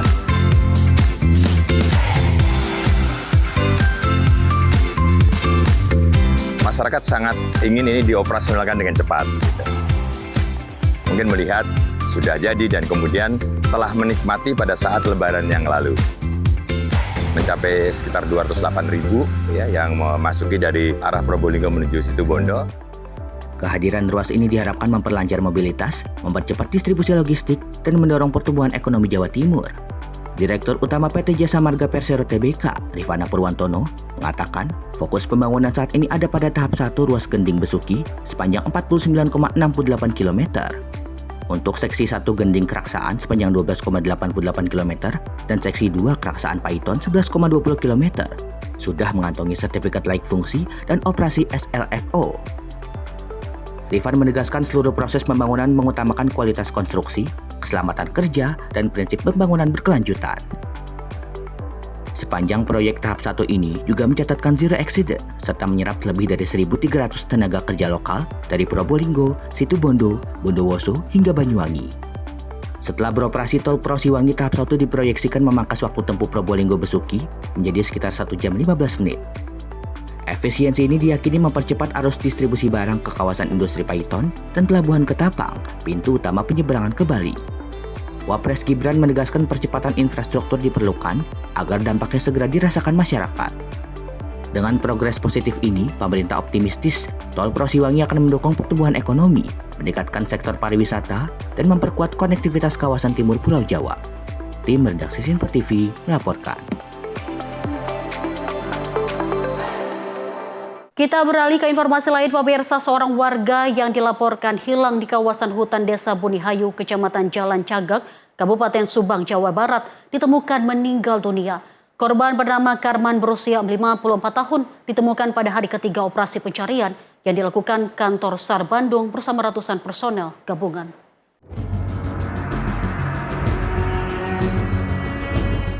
Operasi pencarian dimulai sejak pagi hari dengan melakukan asesmen menggunakan drone thermal untuk memetakan area pencarian. Setelah briefing, personel dibagi menjadi 3 tim Search and Rescue Unit atau SRU, 2 tim melakukan penyisiran darat menggunakan pola pencarian tipe 2, sementara 1 tim melakukan pencairan udara dengan drone thermal. Upaya pencarian membuahkan hasil pada pukul 13.40 waktu Indonesia Barat. 1 korban berhasil ditemukan di kawasan hutan dalam kondisi meninggal dunia. Jenazah korban kemudian dievakuasi menuju Puskesmas Jalan Jagak untuk penanganan lebih lanjut. Kepala Kantor SAR Bandung Ade Dian Permana menyampaikan apresiasi kepada seluruh unsur yang terlibat dalam operasi pencarian, serta menyatakan operasi SAR resmi ditutup setelah korban berhasil ditemukan. Operasi SAR melibatkan sekitar 150 personel gabungan, terdiri dari Kantor SAR Bandung, TNI Polri, BPBD Damkar Tagana, relawan serta masyarakat setempat. Pemirsa, kecelakaan maut terjadi di Jalan Raya Serpong kilometer 8 Kota Tangerang Selatan, Banten, 8 Juli 2026. Mobil yang diduga dikemudikan dalam kondisi mabuk menabrak sepeda motor ojek online yang sedang membawa penumpang hingga meninggal dunia. Rekaman video yang beredar memperlihatkan detik-detik kecelakaan maut yang terjadi di Jalan Raya Serpong kilometer 8 Kota Tangerang Selatan, Banten pada Rabu 8 Juli 2026. Dalam rekaman video, mobil terlihat melaju dengan kecepatan tinggi sebelum menabrak sepeda motor ojek online yang sedang membawa seorang penumpang. Benturan keras menyebabkan pengendara dan penumpang motor terpental ke jalan dan meninggal dunia di lokasi kejadian. Hingga kini petugas kepolisian masih melakukan penyelidikan untuk mengetahui penyebab pasti kecelakaan.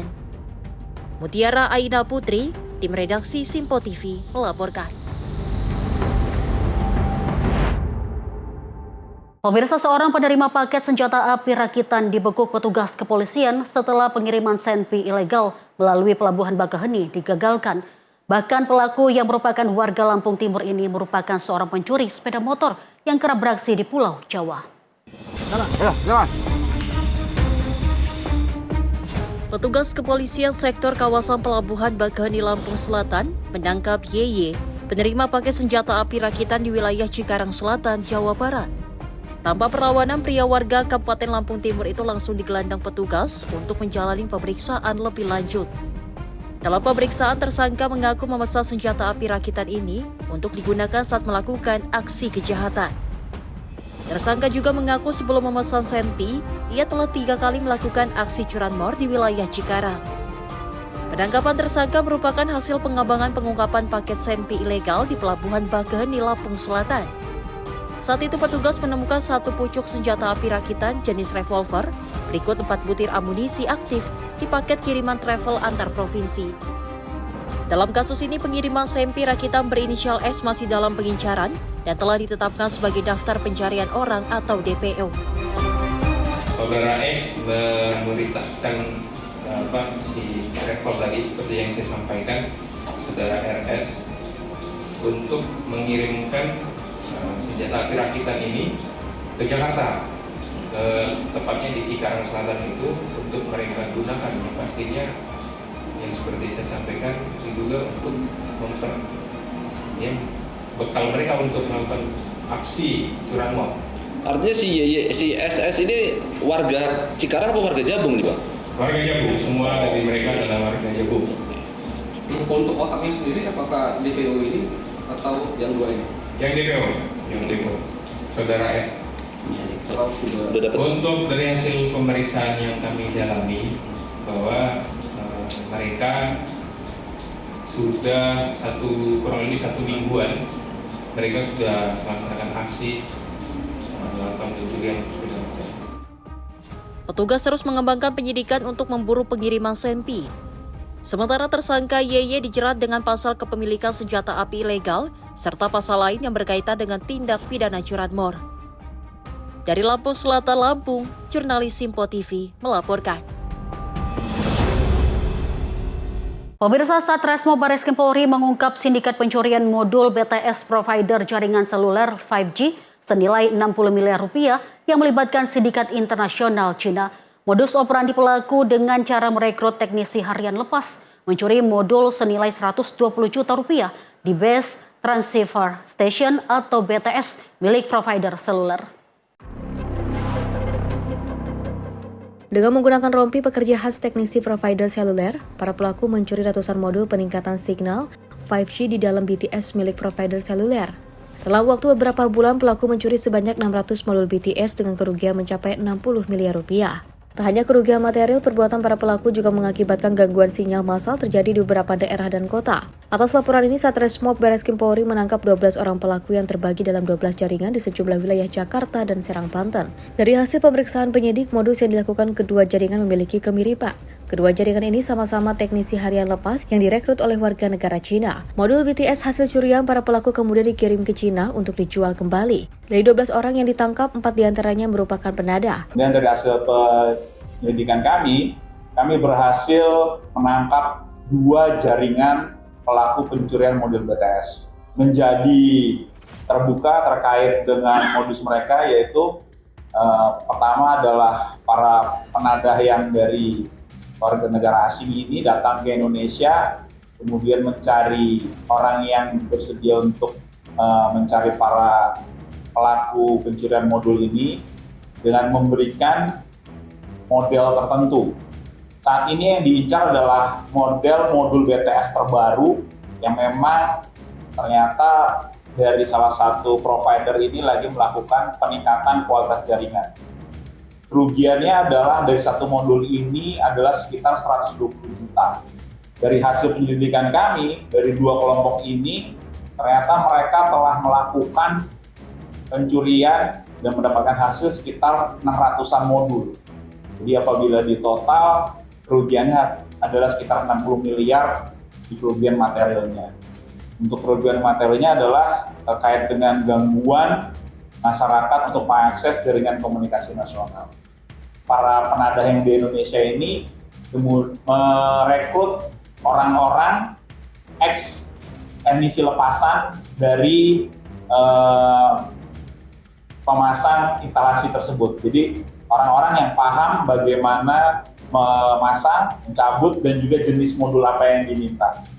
Jadi memang para pelaku sebagian besar adalah teknisi lepasan dari pemasang modul yang dipekerjakan secara kontrak ataupun per project dari instalasi pemasang.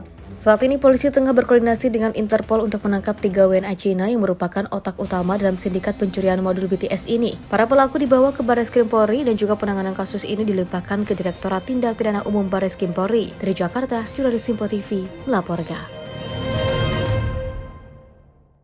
Pemirsa, nobar keluarga bangun ruang digital aman bagi anak. Informasinya usai jeda, tetaplah bersama kami di Simpo TV.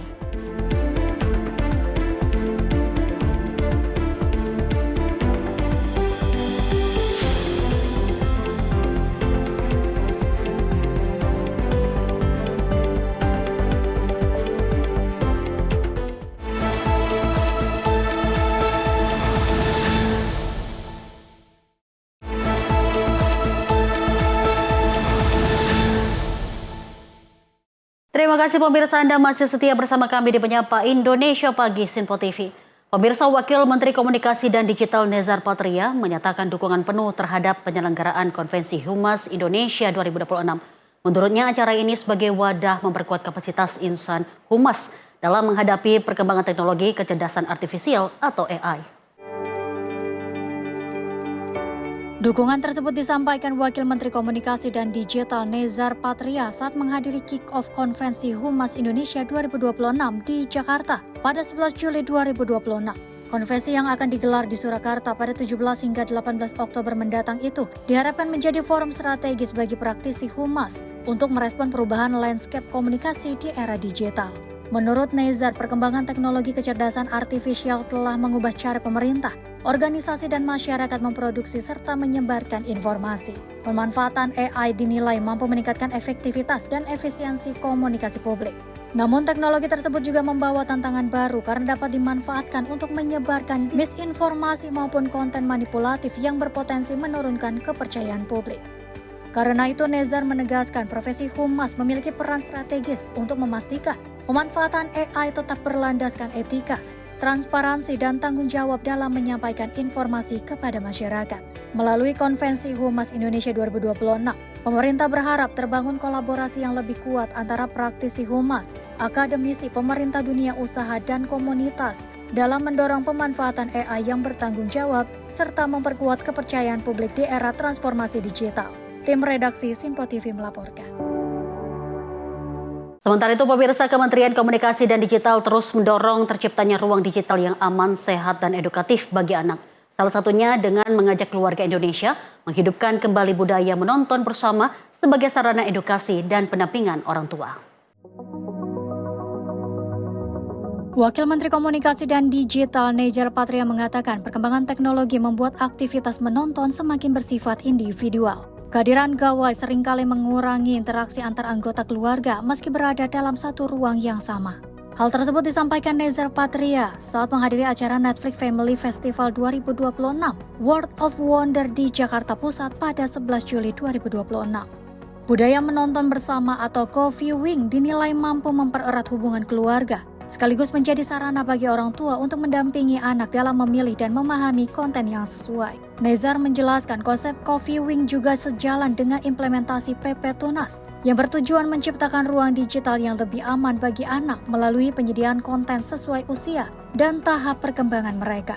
Ia juga mengapresiasi berbagai upaya platform digital dalam memperkuat perlindungan anak, antara lain melalui fitur kontrol orang tua, kanal khusus anak dan keluarga, serta kegiatan yang mendorong keterlibatan keluarga dalam aktivitas digital. Berterima kasih kepada semua platform yang cukup kolaboratif, dan hari ini kalau kita lihat di platform-platform media sosial, semua fitur-fitur yang khusus buat anak itu sudah disediakan, dan juga pembatasan akunnya juga mulai cukup intens itu dilakukan, dan kita berharap evaluasi yang dilakukan terus-menerus ini bisa memperbaiki performance dari masing-masing platform sesuai dengan PP Tulis. Nezar menambahkan perlindungan anak di ruang digital memerlukan kolaborasi pemerintah, platform digital, industri kreatif, dan keluarga agar anak dapat tumbuh di lingkungan digital yang aman, edukatif, dan menginspirasi. Tim redaksi Sinpo TV melaporkan. Masih dalam agenda Presiden, pemirsa, Presiden Prabowo Subianto akan membentuk koperasi nelayan dengan fasilitas pendukung seperti pabrik es dan gudang pendingin. Program ini bertujuan meningkatkan produktivitas serta kesejahteraan nelayan. Untuk pertama kali mereka akan punya pabrik es supaya mereka melaut bawa es. Presiden Prabowo Subianto menyatakan Koperasi Desa Kelurahan Merah Putih akan dikembangkan sebagai pusat layanan ekonomi terpadu, termasuk mendukung sektor perikanan melalui koperasi nelayan di berbagai daerah. KDKMP akan dilengkapi fasilitas seperti toko sembako, layanan simpan pinjam, apotik desa, gudang logistik, hingga cold storage untuk menjaga hasil pertanian dan perikanan agar tidak cepat rusak. Presiden Prabowo juga memastikan penyaluran barang subsidi akan dilakukan melalui KDKMP agar lebih tepat sasaran. KDKMP nanti akan jadi pusat pelayanan ekonomi desa yang terintegrasi. Di dalam ada kantor koperasi, toko sembako, layanan simpan pinjam, apotik desa, kita akan buka apotek di desa. Obat-obatnya obat generik yang harganya jauh lebih murah dari apotek di kota. Akan ada logistik desa, akan ada gudang, akan ada cold storage, ruang pendingin, supaya hasil-hasil petani tidak akan rusak. Dan berbagai layanan ekonomi lainnya. Saudara-saudara, saya ambil keputusan, semua barang subsidi harus disalurkan kepada rakyat melalui Koperasi Desa Merah Putih. Harus. Saya katakan ini harus. Barang subsidi rakyat tidak boleh diperdagangkan. Supaya yang membutuhkan dialah yang terima. Selain itu, pemerintah akan membentuk koperasi nelayan dengan fasilitas gudang pendingin, pabrik es dan kapal yang dikelola bersama.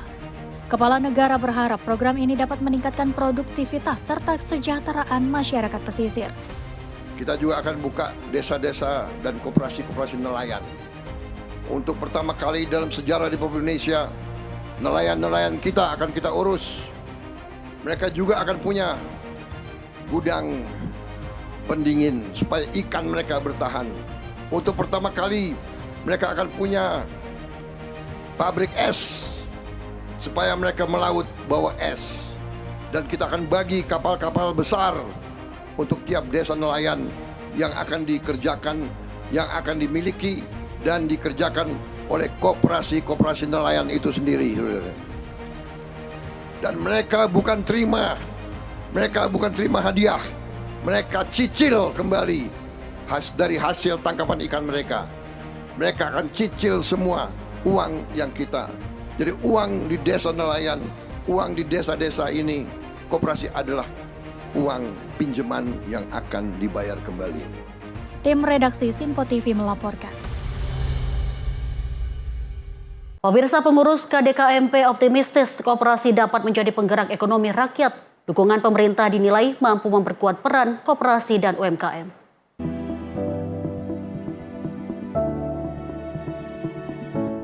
Pengurus Koperasi Desa Kelurahan Merah Putih menyambut positif kehadiran Presiden Prabowo Subianto dalam peringatan Hari Koperasi Nasional ke-79 di Indonesia Arena Jakarta pada Minggu 12 Juli.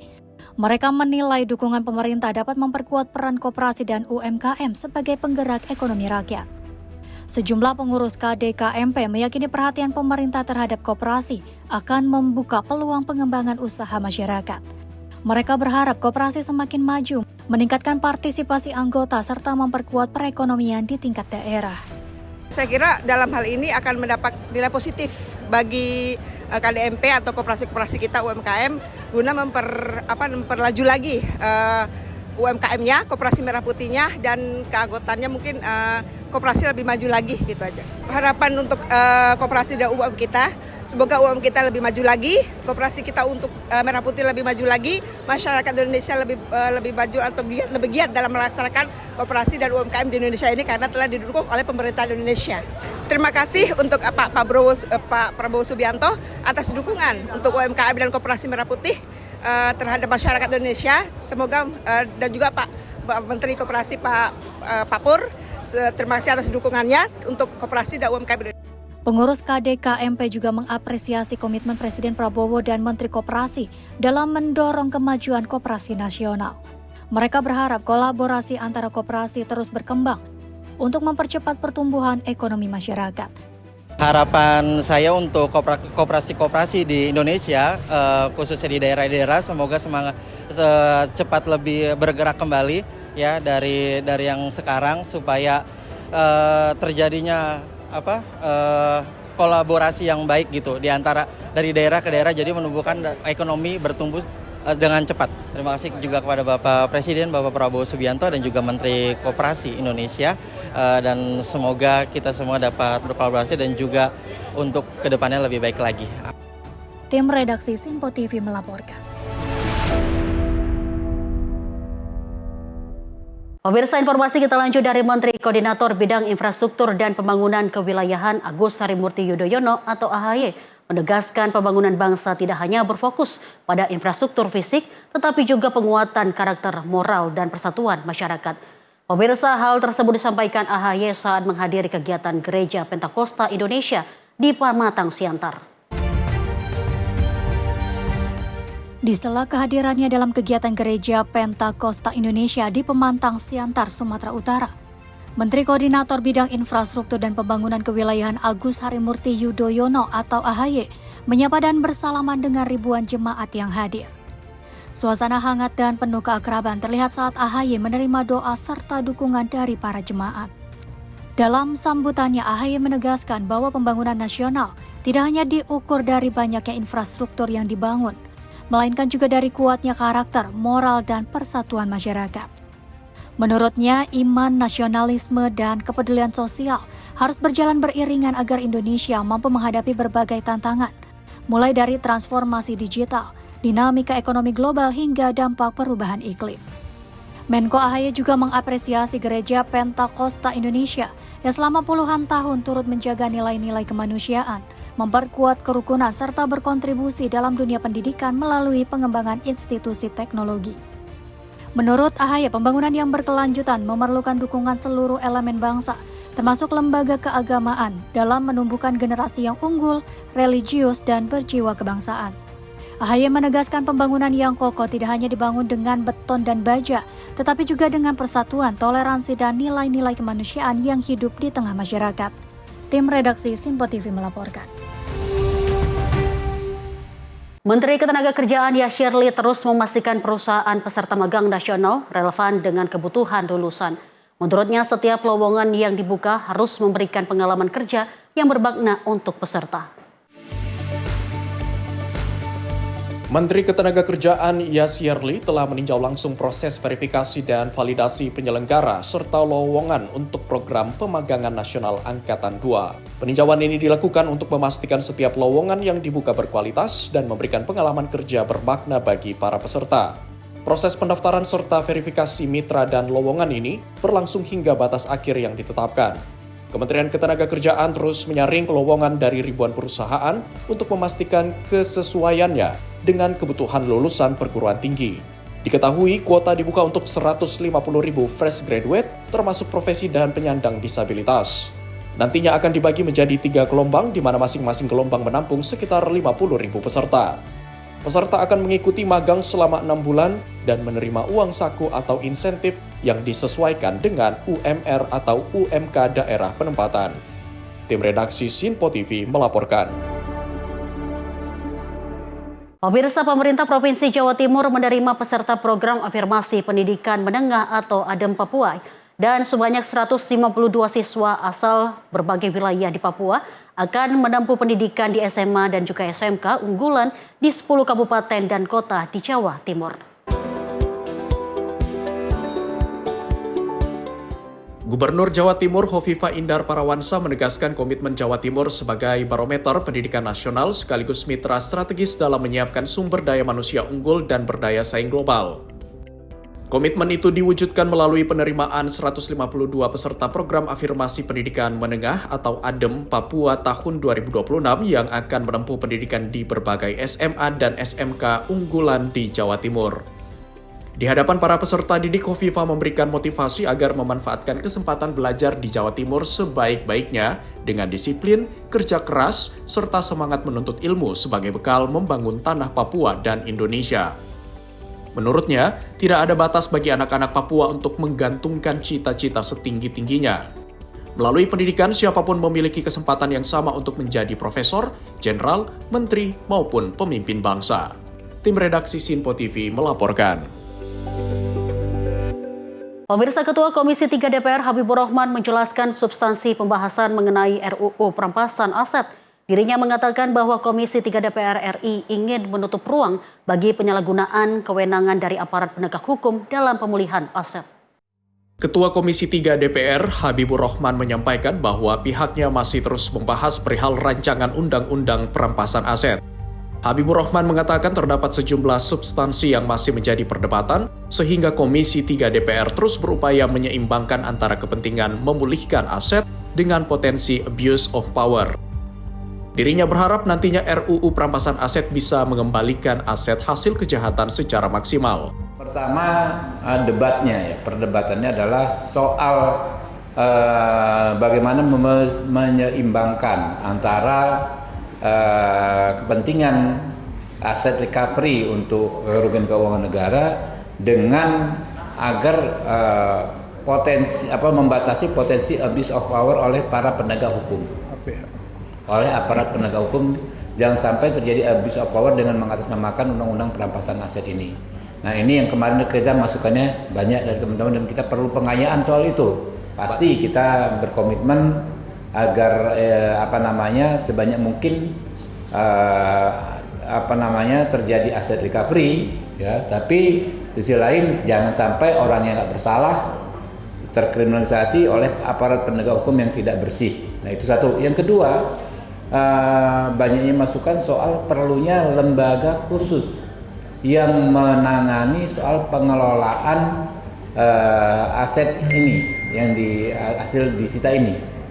Karena kalau hanya kejaksaan, jadi kejaksaan itu kan tugasnya menyelidiki, menuntut dan lain sebagainya.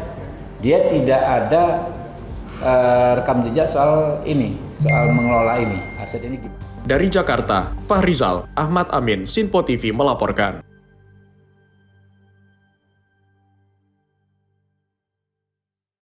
Sementara itu, pemirsa, dari Komisi 9 DPR RI yang menyoroti penurunan jumlah pekerja rentan penerima bantuan iuran BPJS Ketenagakerjaan di Kota Balikpapan, Kalimantan Timur.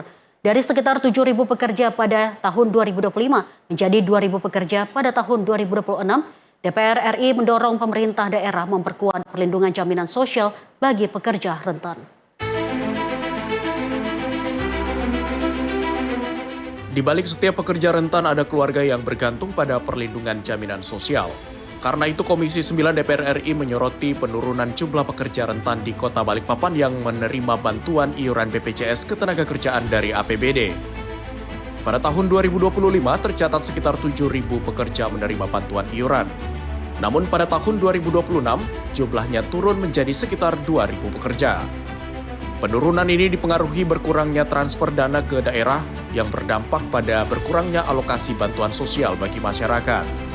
Ketua Komisi 9 DPR RI Feli Estelita Runtuwene menegaskan perlindungan pekerja bukan hanya menyangkut individu, tetapi juga menjaga keberlangsungan keluarga yang bergantung pada pencari nafkah. DPR RI juga mendorong pemerintah daerah memperkuat regulasi serta meningkatkan kepatuhan perusahaan agar seluruh pekerja terdaftar dalam program BPJS Ketenagakerjaan.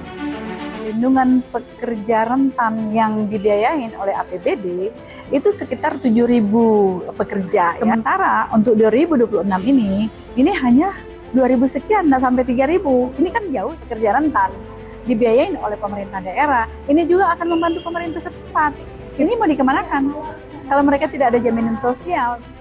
DPR RI berharap perlindungan jaminan sosial bagi pekerja rentan dapat terus diperkuat agar semakin banyak pekerja dan keluarganya mendapatkan jaminan kesejahteraan. Tim redaksi Sinpo TV melaporkan.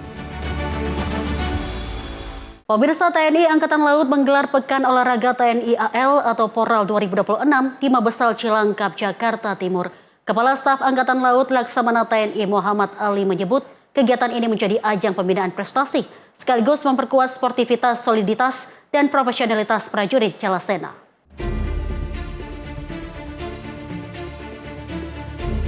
TNI Angkatan Laut resmi membuka Pekan Olahraga TNI AL atau Poral 2026 di lapangan Trisila Mabesal, Cilangkap, Jakarta Timur pada Senin pagi 13 Juli.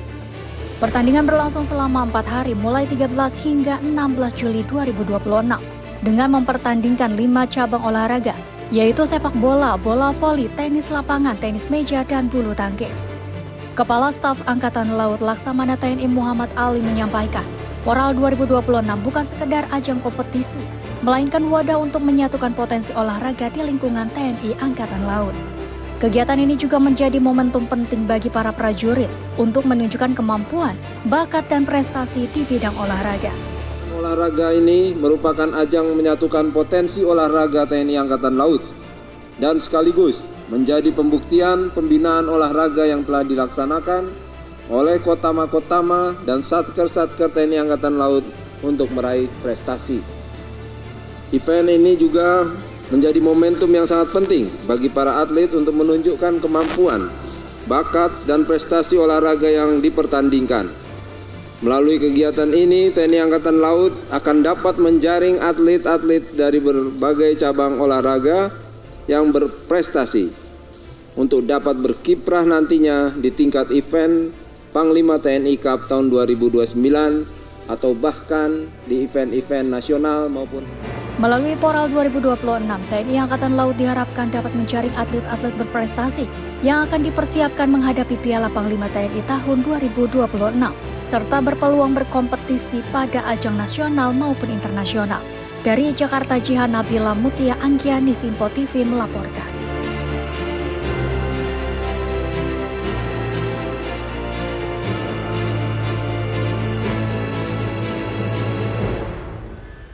Pemirsa, bendungan Mininting membawa perubahan bagi petani di Lombok, Nusa Tenggara Barat. Jika sebelumnya hanya panen sekali setahun, kini petani dapat meningkatkan frekuensi panen hingga 3 kali.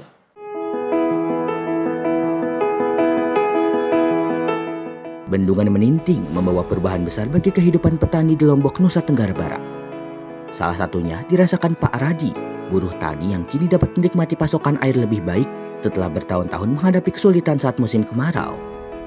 Sebelum bendungan beroperasi, Pak Radi hanya mampu memanen hasil pertanian sekitar 1 kali dalam setahun akibat keterbatasan air. Kini dengan adanya bendungan Mininting, ia memperkirakan lahan pertaniannya dapat ditanami dan dipanen hingga 3 kali dalam setahun. Kering, hasil tanam-tanaman itu agak mengurang. Nah, sebelum ada bendungan, ya sekitar 1 kali dalam setahun, apalagi musim-musim kering itu, Pak. Setelah adanya bendungan ini, insya Allah kalau masalah airnya sekarang udah banyak sudah. Setelah ada bendungan ini, dalam setahun itu sekitar 3 kali panen. Kalau musim-musim tanam padi, ubi itu kan bisa. Nah, untuk kedepannya kita membutuhkan air yang banyak, dengan harapan itu untuk penambahan tanaman-tanaman itu semakin subur. Saya mengucapkan banyak-banyak terima kasih atas Bapak Presiden sudah meresmikan bendungan Mininting ini. Kita banyak-banyak terima kasih. Semoga ada kemajuannya yang ke depan. Terima kasih atas Bapak Presiden. Bagi para petani, bendungan Mininting bukan sekadar infrastruktur, tetapi harapan baru bagi petani Lombok untuk meningkatkan produktivitas dan kesejahteraan. Ia berharap pasokan air terus terjaga agar hasil pertanian semakin baik. Tim redaksi Simpo TV melaporkan. Pemirsa, seekor kucing meminta berkat dari biku di Thailand. Informasinya usai jeda. Tetaplah bersama kami di Simpo TV.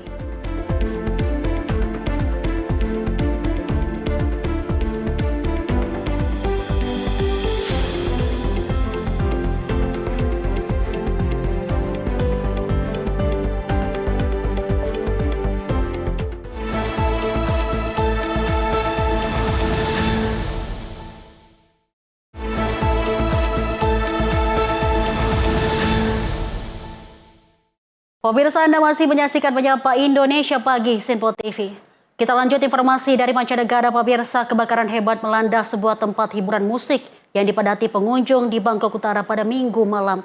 Sedikitnya 27 orang tewas di lokasi, sementara puluhan lainnya mengalami luka serius.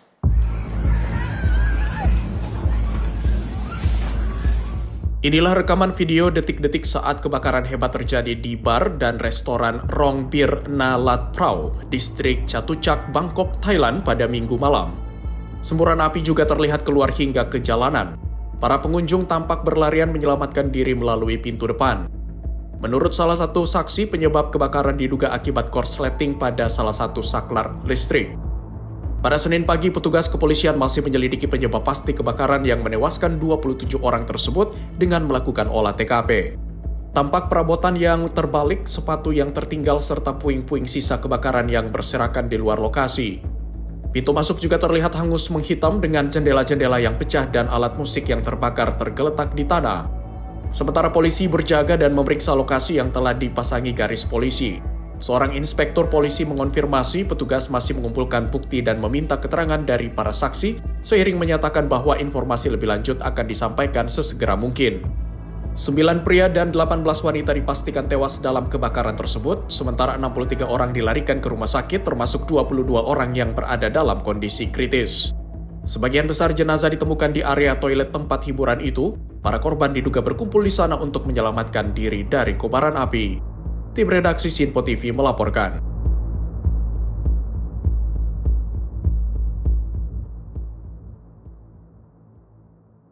Pemirsa, kebakaran hutan besar melanda kawasan Fontainebleau di selatan Paris, Prancis, dan memicu kepulan asap tebal yang membumbung ke langit.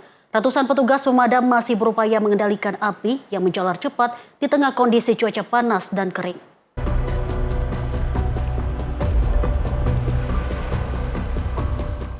Rekaman video memperlihatkan asap tebal menyelimuti hutan Fontainebleau yang berjarak sekitar 60 km di tenggara Paris. Api dilaporkan muncul pada Minggu malam di dekat Noisy-sur-École, kemudian menjalar cepat ke kawasan hutan Trois-Pignons. Hingga Senin pagi waktu setempat, pihak berwenang menyatakan sekitar 800 hektar lahan telah terbakar. Sementara itu sekitar 400 petugas pemadam diterjunkan dengan dukungan pesawat dan helikopter pembom air untuk mencegah api meluas ke wilayah lain. Sejumlah rumah di desa-desa sekitar dievakuasi demi keselamatan warga. Selanjutnya jalur tol A6 ditutup sebagian dan layanan kereta cepat yang melintasi kawasan tersebut mengalami keterlambatan akibat dampak kebakaran. Menteri Dalam Negeri Prancis Laurent Nunez dijadwalkan meninjau posko komando penanganan kebakaran di Fontainebleau untuk memantau langsung upaya pemadaman dan koordinasi penanganan darurat. Kebakaran ini terjadi di tengah musim kebakaran hutan yang berat di Prancis. Gelombang panas berkepanjangan dan kondisi hutan yang sangat kering meningkatkan risiko terjadinya kebakaran di berbagai wilayah negara tersebut. Tim redaksi Sinpo TV melaporkan. Pemirsa, masih dalam informasi kebakaran hutan di kawasan Fontainebleau, selatan Paris melumpuhkan layanan kereta api menuju ibu kota Prancis dan sebaliknya. Akibatnya ribuan penumpang terlantar di stasiun Gare de Lyon di tengah padatnya arus perjalanan menjelang peringatan Hari Bastille.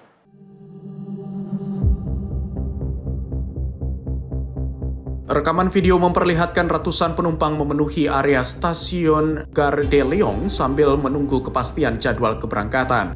Sejumlah calon penumpang tampak terus memantau papan informasi dan gawai mereka untuk mengetahui perkembangan layanan kereta. Gangguan terjadi setelah kebakaran hutan di kawasan Fontainebleau memaksa otoritas membatasi lalu lintas kereta api ke arah selatan Paris.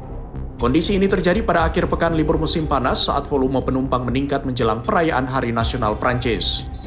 Sebagian penumpang mengaku memahami bahwa kebakaran merupakan keadaan darurat yang sulit dihindari. Namun tidak sedikit yang mengkritik operator kereta api karena dinilai tidak menyediakan informasi memadai maupun alternatif perjalanan bagi para penumpang yang terdampak.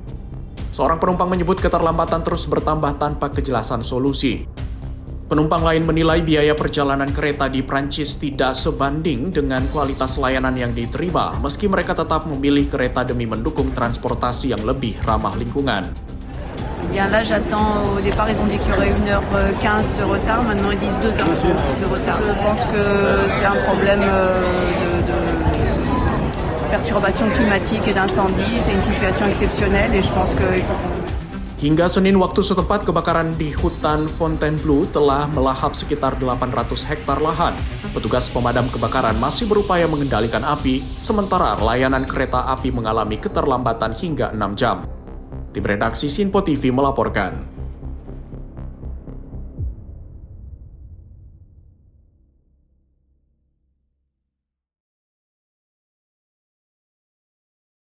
Kecelakaan maut terjadi di kota Vina del Mar, Chili. Sebuah mobil yang dikemudikan anggota Angkatan Laut Chili di luar jam dinas menabrak pasar rakyat, menyebabkan 6 orang tewas dan 7 lainnya terluka.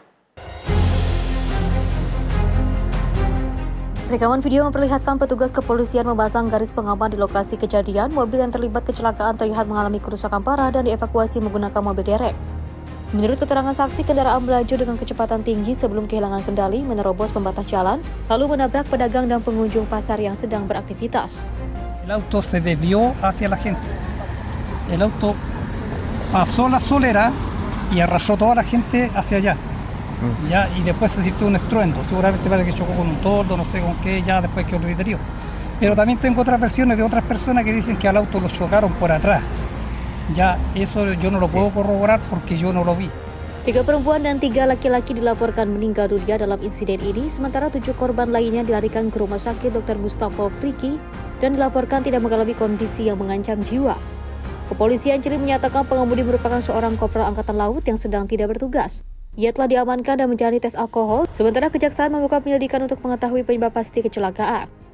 Angkatan Laut Chili juga menyampaikan belasungkawa kepada keluarga korban serta menyatakan akan bekerja sama sepenuhnya dalam proses penyelidikan yang tengah berlangsung. Tim redaksi Simpo TV melaporkan. Pemirsa, Majelis Rakyat Suriah yang baru resmi memilih Abdul Hamid Al-Awwaq sebagai Ketua Parlemen dalam sidang perdana yang digelar di Damaskus. Pemilihan ini menandai langkah baru dalam transisi politik Suriah pasca berakhirnya pemerintahan Bashar al-Assad.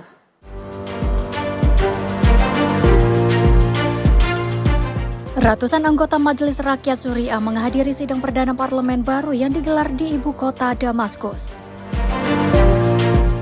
Dalam pemungutan suara yang diikuti 206 anggota, Abdul Hamid Al-Awwaq berhasil meraih 99 suara dan mengungguli 2 kandidat lainnya. Al-Awwaq dikenal sebagai mantan hakim dan akademisi hukum konstitusi yang sebelumnya terlibat dalam penyusunan deklarasi konstitusional Suriah. Pembukaan sidang ditandai pidato anggota tertua Majelis Osama Al-Assaf yang menyebut momen tersebut sebagai awal dari era baru bagi Suriah setelah bertahun-tahun dilanda konflik dan krisis politik. Majelis Rakyat yang beranggotakan 210 orang ini memiliki wewenang mengusulkan dan menyetujui undang-undang serta menyiapkan landasan bagi pemilu nasional dan konstitusi permanen di masa mendatang. Pemerintah transisi Suriah mengambil alih kekuasaan pada Desember 2024 dengan Presiden transisi Ahmad al-Shara, komitmen membangun pemerintahan yang lebih inklusif dan representatif. Tim redaksi Simpo TV melaporkan.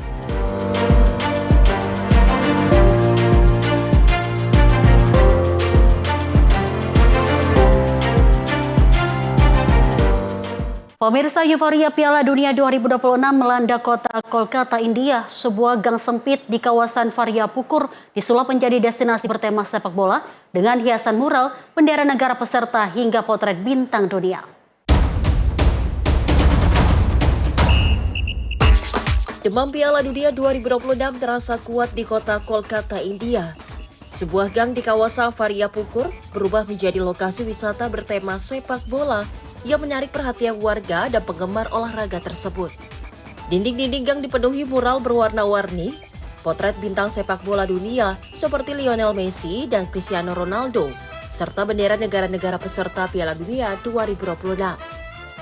Pengunjung yang datang terlihat mengenakan jersey tim favorit, bermain sepak bola di sepanjang gang, berfoto di depan mural, dan mengabadikan momen di lokasi tersebut. Penggagas kegiatan menyebut berbagai dekorasi dan seni dinding dibuat sebagai bentuk perayaan Piala Dunia 2026 dengan semaksimal mungkin. Salah satu penggemar Messi mengaku sang bintang Argentina menjadi inspirasi yang membuatnya mulai menekuni sepak bola. Menurutnya, kemampuan Messi di atas lapangan selalu memukau para penggemar. Seluruh dekorasi dikreasikan oleh klub lingkungan Ganapati Sevadal bersama para relawan dan mahasiswa seni yang menghabiskan waktu berminggu-minggu untuk mengubah gang tersebut menjadi kampung sepak bola.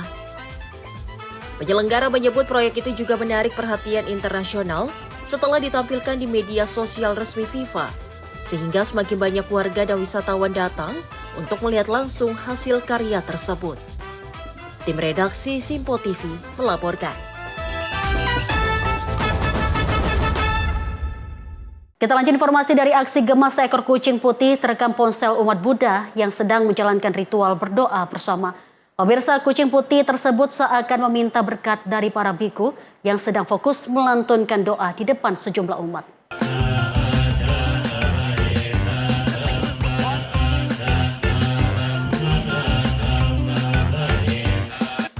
Video amatir dari salah satu umat Buddha di Thailand mendadak viral lantaran merekam seekor kucing putih yang bersikap manja dengan dua biku yang sedang berdoa.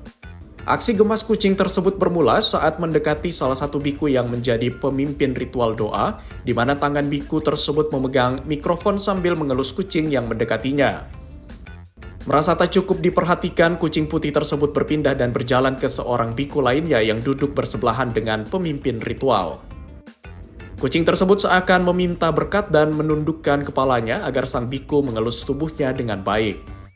Biku tersebut tampak tak keberatan dengan kucing itu, bahkan sempat beberapa kali mengelusnya hingga kucing putih itu pun nyaman. Hingga beberapa menit akhirnya sang biku mengusirnya secara halus dengan meniup wajah kucing agar segera berpindah dari sisinya, sambil tetap melanjutkan ayat-ayat sucinya. Tim redaksi Sinpo TV melaporkan.